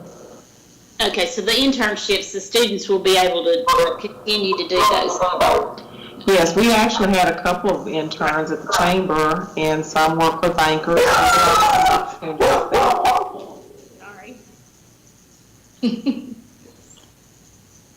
Okay, I think, and also one other piece to that is, I guess the 180,000 basically is paying for, it's just all inclusive. It's you know, especially, I guess it's just the support of the staff there at the chamber for, you know, or do you have X amount of people assigned to kind of doing it? Rodessa, can you help us understand exactly what that 180,000 is for? Yes. So, it would pay for 3, so in previous years we had 3 staff people dedicated to this work. We'll continue to have 3 staff people dedicated. The position, as you all were talking about, that Jennifer is no longer there or with our organization, but now we will have a person who will be working on that, developing the paid internship program that Dr. Hairston mentioned, that's being funded by Truist and the Winston-Salem Alliance, but we're responsible for actually implementing it. So we've been already meeting and talking about that. And as far as virtual interns, we've hired 1 student already, and we'll have a second student, one from East Forsyth and one from West Forsyth, and they're both doing a virtual internship with our organization this summer. So we know that strategy can work, but yes, so those funds would support 3 staff people. Okay. To do this. And committee members, do we have any more questions on this contract? No? Okay, great. Yeah. Oh, no, this is Elizabeth. I'm sorry. And so much was going on, I may have missed it. How many students do we work with every year? Gosh. As far as this contract, I mean, just a number guesstimate. Well, with the internship program itself, just that one program, we are expecting to provide paid internships for between 150 and 165 students, and the stipulation of the funding is that they come from disadvantaged families. So that's just one piece of it. The Senior Academy serves about 125 students. So each program is a little different. The Career Days event that Lida mentioned, we had I think there were 1,300 students. So each program has a different number of students, that actually participate. Okay, thank you. You're welcome. Okay. All right, I think, do you have any additional questions? Ms. Jones, this is Deion Jenkins. Just wanted to clarify. So later on in the committee meeting, this is an action item, but the action item is essentially to approve to move it to the full board agenda on the 25th. And I have made note of some additional information that you all would like to see in the contract. And so that would be more specific language about how this program will be evaluated and how often individuals from both sides will meet and confer about that, and also to determine how funds will be utilized in the future and how the program might look different in the future, and then also some additional information on what this would look like in the first 9 weeks while we're in remote learning plan C, and flesh that out in the contract. Right. I think you captured everything. Yes. Okay, thank you. Okay, so we have two other items up for discussion for Finance Committee, and the next two, I believe, Kevin Sherrill will lead the discussion, and the first is the Microsoft Premier Support Contract. Thank you, Ms. Jones. I'm going to share out real quick here. I'm not even going to throw this in slideshow mode, just quick little talking points. So as we go into remote instruction, what I would like to do, what we're proposing that we do, you know, a lot of our systems, all the way from our servers in our data center, about 175 of those, 15,000 laptops and desktops, our Teams environment, Microsoft Office. We have a big commitment to Microsoft with how our business runs, how our business of education runs. I would like to propose that we up our support level with Microsoft to the Premier level that gives us some real-time, quick turnaround response in the event of an outage in our data center, or if it's a software issue that we're dealing with the increased importance on all of our hardware and our software with instruction. I would love to have this contract to support our systems team as we continue to provide the best support we can for all of our systems to deliver instruction. Talking with Andre Gillis, we've got this in the CARES Act budget for this year. It's $73,000 for a year-long contract to support a district of our size, and we have these levels that you see on the screen here of important, urgent, and critical with a 1 hour, 2 hour, and 4 hour response as we run into issues that are district-wide that our systems team is supporting. We have someone that we can call that's dedicated to our account to help resolve those issues quickly so we don't have any delay in our services. So much like the contract with the chamber that Dion mentioned, the action tonight is just that you'll see is just to move it to full board for approval later in the month. But this is really just an elevated Microsoft support contract to support our district as a whole for all things that run on the Microsoft platform. Any questions on that one? I think maybe Board Member Kaplan had her hand up. Okay. Yes, thank you. Okay, so I think this is great. I just have a couple of questions. One, would Microsoft support contract, Microsoft services be available for the Zoom that we are alternately using now with educators? No, they do not support Zoom. We do have a support contract with Zoom, with the Zoom for Education purchase that we entered into, but they do not support Zoom. It's not a Microsoft product. However, it runs on laptops that are running Microsoft OS. So it's all tied together, but they do not support Zoom directly. Okay, and this is, you know, essentially a customer service contract. Is it available to all educators that are using Microsoft Teams? Yeah, this is a support contract for our Microsoft environment. So as we run into issues that support all the way down to the user level, I think is what you're asking. Would it be something that a teacher could call into? No, it would not be that level. It's more of a systems infrastructure and data center software enterprise level type issues. Okay, and one more question about that. I was reading the contract and they talked about additional purchase services if we want it. Education services, lab services, are we purchasing those as well, or?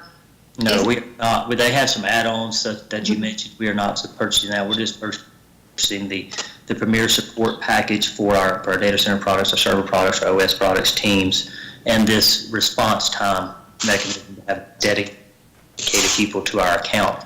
You know, a lot of times when you call in for support for a lot of these enterprise levels services, you get put in a call queue, you get put in a ticket system. This will be escalated straight to the account representative that handles our account. We can bypass all those layers of support with this level of contract. Okay, great. Thank you. You answered my question. Thank you. Thank you so much.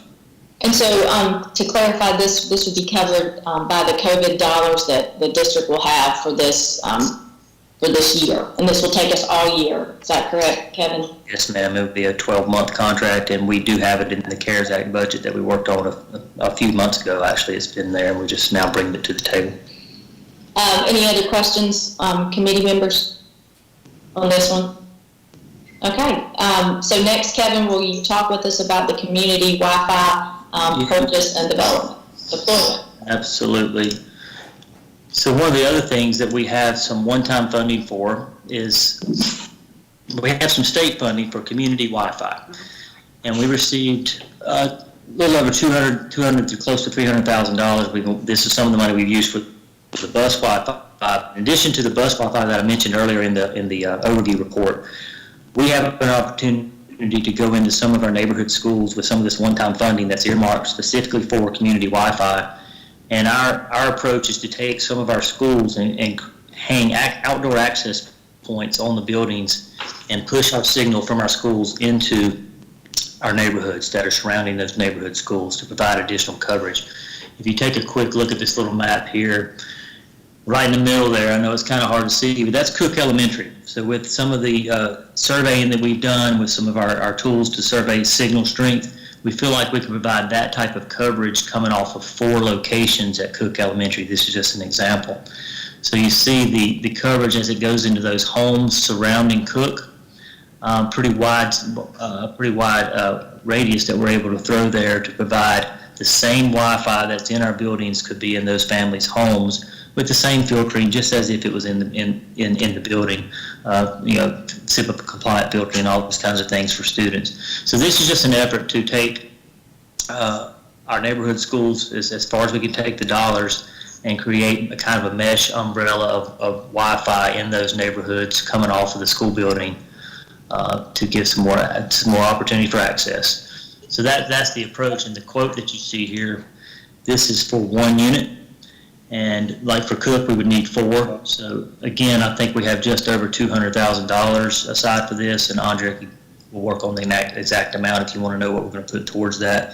Don't have that in front of me. I know it's a little over 200 that we have left after the bus Wi-Fi project that we're doing now.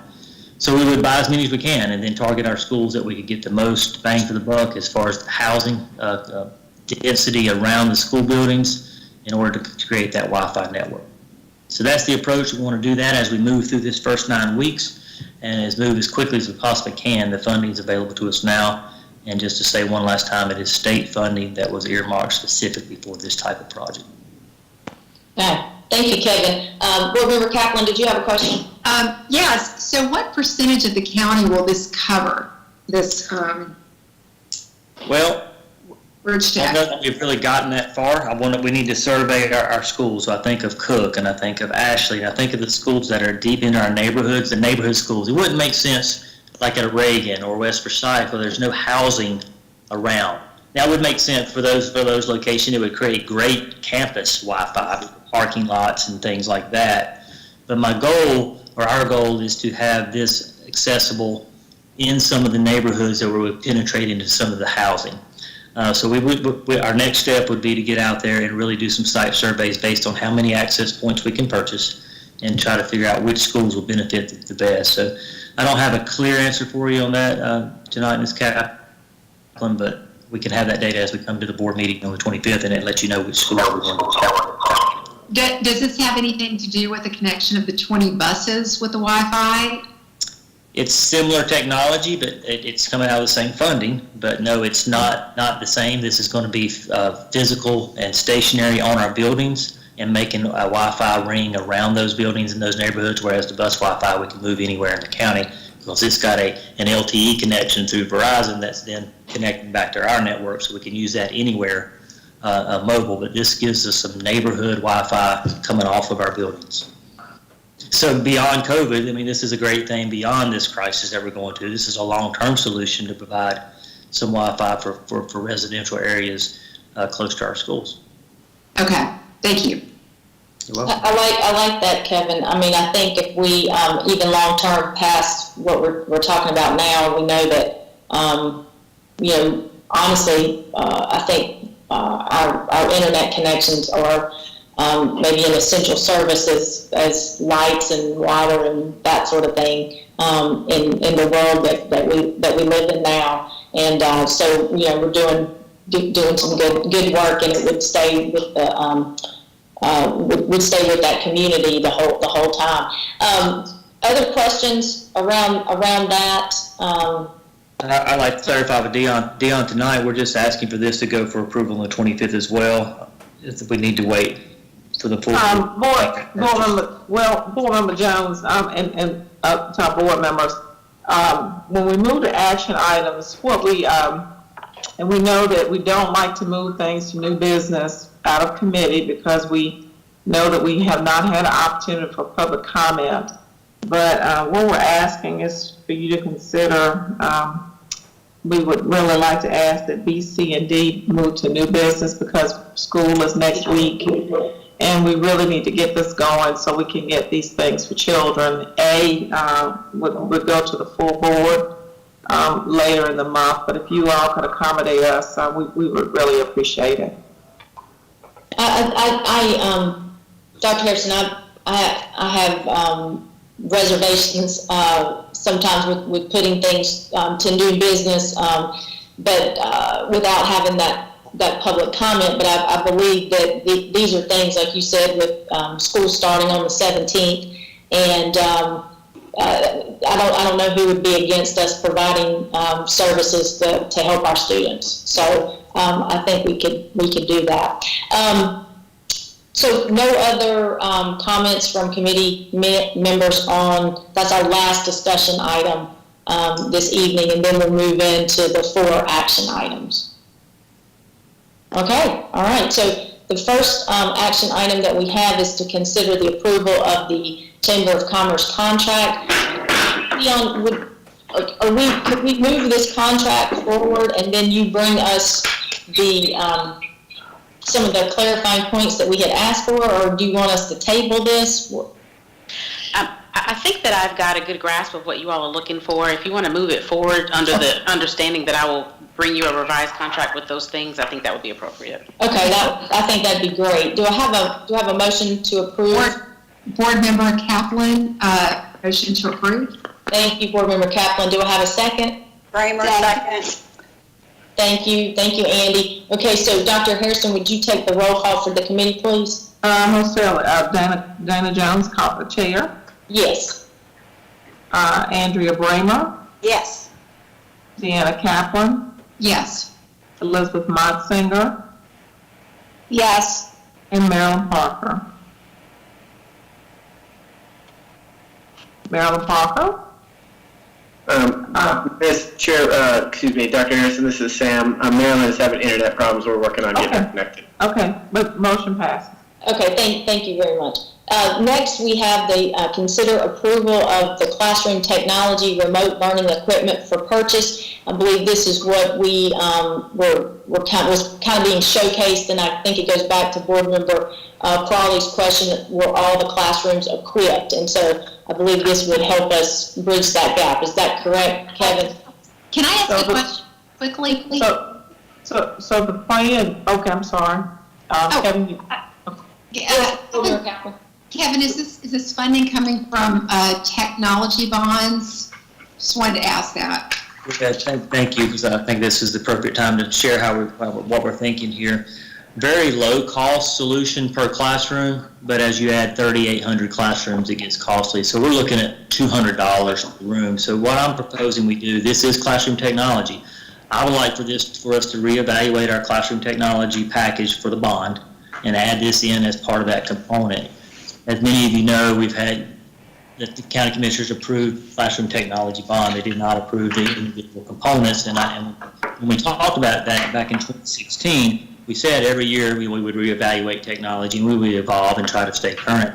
And with what we're dealing with, I think this lines directly with classroom technology. This is a piece that I feel that would enhance that package, make some good use of some sound equipment that's already in the classrooms. I mean, all of our classrooms have some version of the sound enhancement. The video that you saw from Wiley, that was the oldest sound system back in 2008. I was going to say the voice does not match the lip. Yeah, it was old. So we're able to utilize some of the old technology with the new. So yes, ma'am, we're proposing that we purchase this from our bond technology dollars that are in place now. I'm currently in phase 2 of those dollars. If you recall, we get $8.5 million over 3 installments. We're in the 2nd installment now, and we're working through our Promethean boards and all those kinds of things in those phase 2 schools. So this would just be an add-on to that package. We have some savings there because we put a kind of a halt on that teaming table solution, which is the white top table. We're not rolling those out right now, and we're reevaluating the effectiveness of that.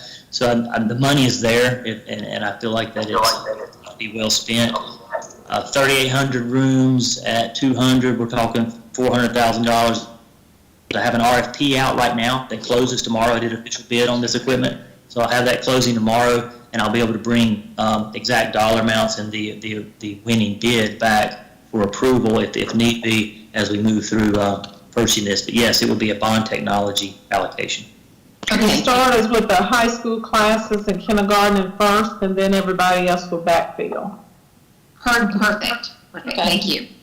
So the good news on that, it's not any new dollars. It aligns directly with the vision for the classroom technology, and I think that's all aligned well.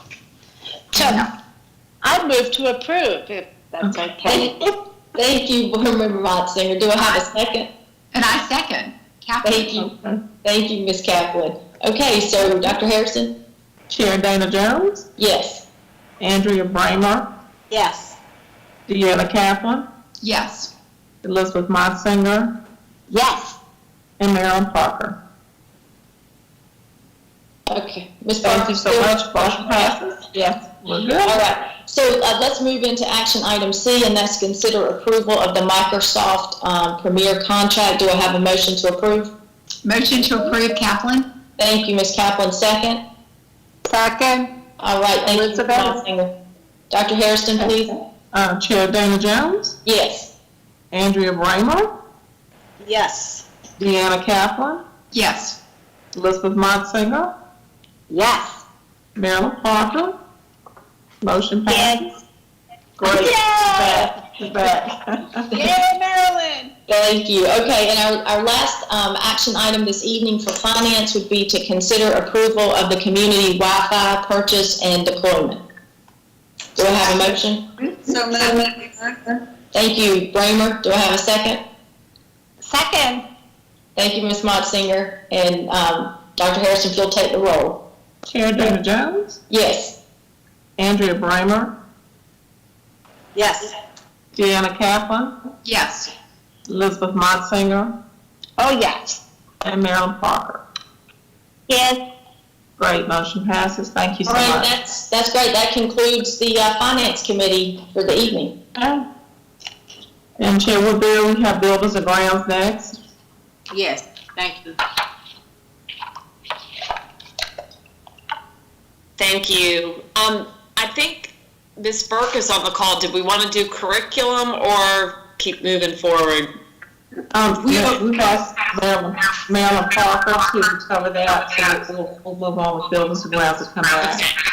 Okay, so for Buildings and Grounds tonight, we have just one discussion item. Let's see, I don't have, and Mr. Motzinger is going to present that. Mr. Crowley, I'm gonna take that item. Okay, thank you, Gary. Move forward. If you recall, a few months back, we came to you with the project that we were putting in new windows at the Reynolds High School. While we were in the process, we've been having some issues with the windows, especially in the black box area of Reynolds Auditorium. And so after evaluating those, while we had a contractor on site, and we had some savings in a couple of projects, as you see noted, around the Sherwood Forest, around the Reynolds windows as well as Sherwood Forest roof, we wanted to make a recommendation that we go ahead and replace the windows at the auditorium while the contractor was on site and complete that project for that campus and move forward. So again, it was one of those things that we've been evaluating, and it just makes sense to make use of the savings we had and complete this task. And when we finish the project, the campus would be totally complete. And these are, by the way, the ones, once we finish this, these will be the last of the wooden windows that we have in the district, and all of them will be vinyl for the most part, and should give us a lot more longevity in the use of our windows. Okay, thank you. Are there any questions for Mr. Walker? The only question I have, I believe that I heard this correctly, that these windows are 18 years old already. Is that correct? Yes, ma'am. The ones in the auditorium were. You're correct. Yes. Okay, I just wanted to clarify that, and they are wooden windows, correct? Yes, ma'am. Yes, ma'am. Okay. These are the last ones. These are the last ones in the district. So this will remove all that we have. Okay. And when we say the contractor, are we looking at a contractor that has previously done these windows, or is this a new contractor that hasn't done this before? It's the actual contractor that's on site right now, finishing up at the high school. Okay, thank you. Yes, ma'am. Okay, so with that, we go on to our action items. And the first is to consider approval of an easement, a utility easement. Do we have a motion to approve? Board Member Jones, motion to approve. Second, Kaplan. Thank you. Dr. Harrison, I guess you'll take the roll call. Chair Leah Crowley. Yes. Okay. Sorry. Lyda Calvert-Hayes. Yes. Deanna Kaplan. Yes. Dana Jones. Yes. And Marilyn Parker. Yes. Motion passes. Thank you. Good. Okay, the next one is for a bus shelter easement. Is there a motion to approve? Calvert. Sorry, go ahead. Okay, so we have Calvert-Hayes with the motion and Kaplan with the second. And this is, and this location is the one across from Main Street Academy. Yes. So if you'll take the roll, Dr. Harrison. All right. Chair Leah Crowley. Yes. Lyda Calvert-Hayes. Lyda Calvert-Hayes. Deanna Kaplan. Yes. Dana Jones. Yes. And Marilyn Parker. Yes. Motion passes. Thank you much. Great. Okay, the next action item is the disposition of surplus property vehicles. There's just one Chevrolet Malibu that we're getting rid of. Is there a motion? Move approval, Parker. Thank you. Second, Calvert-Hayes. Thank you. Second, Calvert-Hayes. Okay. All right. Dr. Harrison? Chair Leah Crowley. Yes. Lyda Calvert-Hayes. Yes. Deanna Kaplan. Yes. Dana Jones. Yes. And Marilyn Parker. Yes. Motion passes. Thank you. Okay, thanks. And the final action item for buildings and grounds is consider approval of replacing the windows at the RJR auditorium using the savings from the RJR, I guess, main facility window project and the Sherwood Forest roof replacement. Is there a motion to approve? Motion to approve. Second, Calvert-Hayes. Thank you. Okay. Okay, Dr. Harrison? All right. Chair Leah Crowley.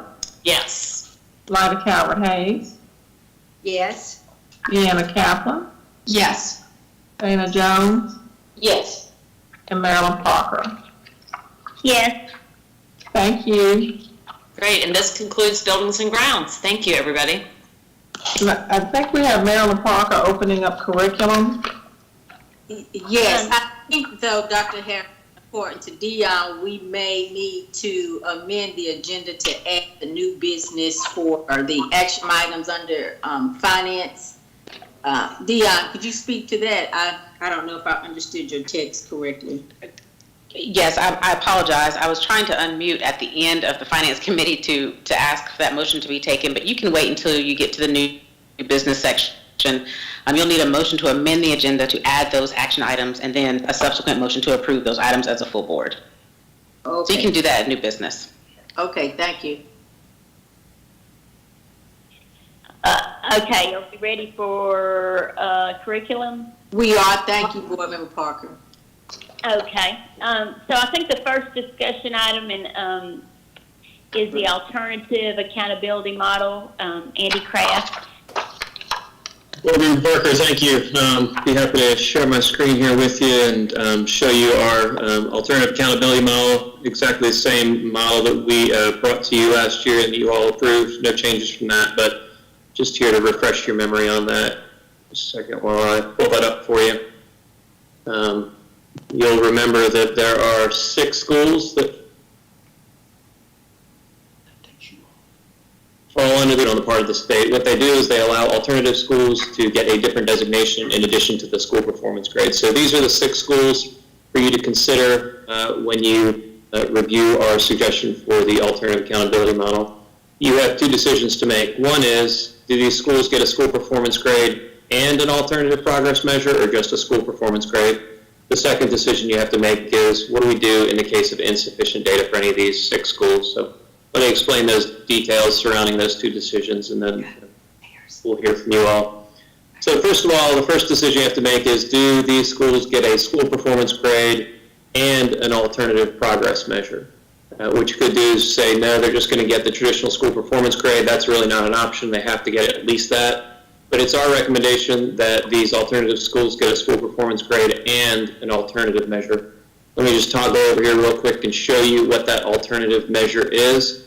So schools will be designated as progressing, maintaining, or declining. And it would be based on this formula that is student persistence, student achievement, and growth. What you'll note is that growth gets 60% of the formula, and you know that's quite different from the school performance grade where it's 20% of the formula, while student achievement is typically 80%. So again, all of these schools will get a school performance grade. Your decision is, should they also get one of these 3 alternative progress measures, and our recommendation is yes.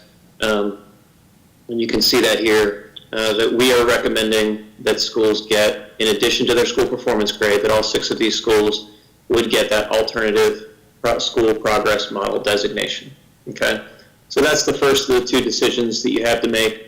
The second one is around the case when there would be insufficient data. Frankly, this happens very rarely. All of our alternative school principals are in support of returning the scores to the base or sending school when there is insufficient data. And you talk to some of the traditional school principals, we weren't able to get them all to respond. They felt a little differently, but let me tell you why we're recommending that in the case of insufficient data, the scores do get returned to the base school. This, again, is the list of the alternative schools. It's very rare that these schools have insufficient data. It's happened in the case of special children's school from year to year, but otherwise it rarely happens for these schools. Really, frankly, it's never happened for these schools in black. It's possible it could happen for the Children's Center depending on their enrollment and grade levels and such, and it is likely to happen for the special children's school. So what that might mean in a given year, if you look back at, say, 2019, for example, you would have 12 student scores that would get distributed over, say, 3 or 4 schools. So it's really an insignificant drop or hit for the other schools that are taking the scores in the case of insufficient data.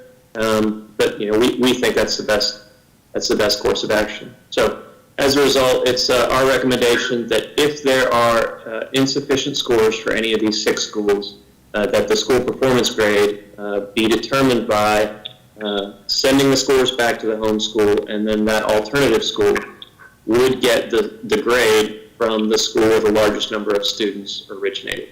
So again, just those 2 decisions that we're presenting to you tonight. Do our schools get a school performance grade with an alternative progress measure? Our recommendation is yes. And what if there is insufficient data? Our recommendation is the scores get returned to the home school in that case, and these alternative schools are given the school performance grade of the school where the most students came from. Any other questions? Board members, any questions? I'm sorry, you'll have to, I don't have, I can't see people who have raised their hands, so if somebody can help me with that, that would be helpful. We'll help with that. Okay, thank you. No questions. Okay. Okay. All right. Then thank you very much. We will move ahead to the social studies changes from DPI. Nicolette Grant. Good Good evening once again. I am going to share some changes to our social studies curriculum, graduation requirements. Are you able to see this? I don't think I've made it.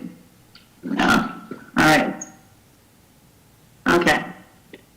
So just quickly, just to inform the board and to inform our families and communities, previously we've shared that there were some new requirements for social studies that would start the fall of 2020, and we had 4 required courses that students needed to take to meet graduation expectations.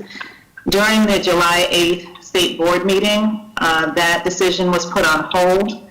The state board did give DPI some additional time to finish refining the social studies standards and creating the instructional resources, and did not feel that they were ready to start the implementation of that change for this upcoming school year. And so based on that, they're going to delay that decision by another year. And so our 9th graders who will begin with us next week will have 4 required courses, world history, which is being recommended for freshman year. For founding principles, they'll have a choice of 2 different founding principle courses, either civics and economics or principles of United States of America and North Carolina civic literacy. For the American history course, they'll have choices between American history 1, 2, or American history. And then for our occupational studies students, they will have a choice. So this change has been made in light of the fact that the state has asked to delay the start of some of the new standards that were being proposed. And so for this year, our teachers and students will follow the current social studies essential standards. And then the hope is that a year from now, in the fall of 2020, will be when those new requirements will go into place for our students to take world history, founding principles, United States of America, North Carolina civic literacy, American history, and economics. And then the occupational studies, they're getting some more information before they finalize the plans for that so that they can better align the content. So that was just a quick update, just to let you know that the state has decided to make a delay and what our students would be experiencing, those 9th graders that are starting this year, what their path will be for graduation. And that's it. Thank you. Any questions?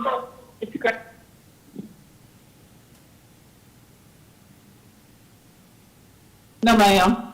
Thank you. All right. Okay, then we can move into action items. It looks like we have one action item to consider the approval of the alternative accountability model that Mr. Kraft presented to us. Move to approve. Board Member Crowley, move to approve. Is there a second? Second. Go ahead. Second, Elizabeth. Thank you. Dr. Hairston, can you take the roll? Okay. Was Chair Barbara Burke on the call? Yes, I'm on the call. Okay. Okay, Ms. Burke. Yes. Okay. Leah Crowley. Yes. Dana Jones. Yes. Elizabeth Motsinger. Yes. And Marilyn Parker. Yes. Motion passes. Thank you so much. All right. Thank you. I think that concludes the curriculum committee. Okay. Thank you, Board Member Parker, and thank you, Dr. Harrison. Our next item is new business, and we need to get a motion to actually amend the agenda to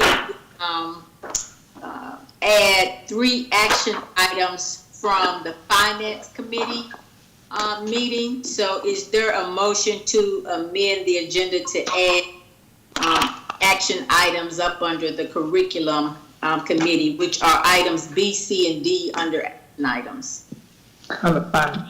Yeah, this board member Jones, I make a motion to amend the agenda for those 3 items under finance. And this is Elizabeth, I second. And are there any questions or discussion? And please know, just in case, this is for board business, not for the finance committee. Any other questions or discussion? Okay, Dr. Harrison, if you can take the roll. Chair Woodbury. Yes. Lyda Calvert-Hayes. Yes. Andrea Bramer. Yes. Barbara Burke, Yes. Leah Crowley, Yes. Dana Jones, Yes. Deanna Kaplan, Yes. Elizabeth Motzinger, Yes. and Marilyn Parker. Yes. Okay, motion passes. Thank you.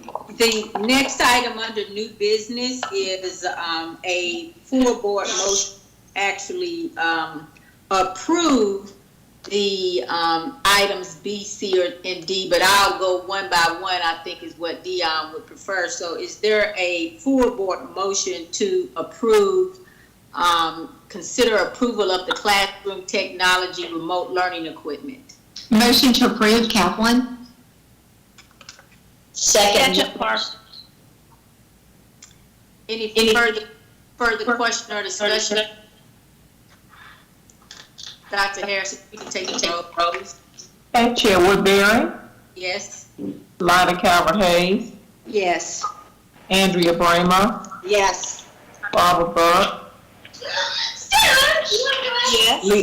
Leah Crowley, Yes. Wonder what that number. Deanna Kaplan, Yes. Elizabeth Motzinger, Yes. and Marilyn Parker. Yes. Motion passes. Thank you. Thank you. The next item is to consider approval of the Microsoft Premier contract. Is there a motion? Board Member Parker, move to approve. Second, Kaplan. Okay. If there are no further questions or discussion, Dr. Harrison, you can take the roll. Chair Woodbury, Yes? Lyda Calvert-Hayes, Yes. Andrea Bramer, Yes. Barbara Burke, Yes. Leah Crowley, Yes. Dana Jones, Yes. Deanna Kaplan, Yes. Elizabeth Motzinger, Yes. and Marilyn Parker. Yes. Thank you. Thank you. Next, we need to consider approval of the community Wi-Fi purchase deployment. Motion to approve, Kaplan. Second, Jones. If there are no further questions or discussion, Dr. Harrison, can you? Chair Woodbury, Yes? Lyda Calvert-Hayes, Yes. Andrea Bramer, Yes. Barbara Burke, Yes. Leah Crowley, Yes. Dana Jones, Yes. Deanna Kaplan, Yes. Elizabeth Motzinger, Yes. and Marilyn Parker. Yes. Motion passes. Thank you. Thank you. Next is announcement. Do we have any announcements? Pam, do we have any announcements? Yes, good evening. So just a shout out to our teachers, the majority of whom returned to the classroom, to their schools, or the remote learning today. And on Monday, we have students returning, and we're eagerly anticipating that. And finally, just one last reminder about the COVID reopening school subcommittee meeting Thursday at 5 o'clock, and you can view that via cable 2 or live stream through our website.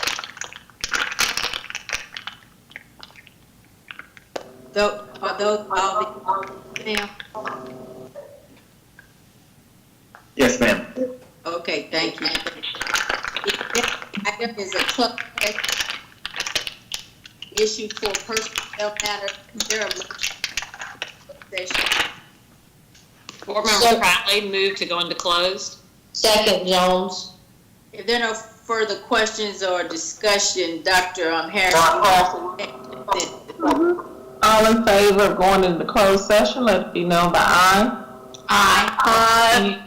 Any opposed? Thank you. We'll go in closed session. Thank you. Thank you. So are we logging out? Yes, ma'am.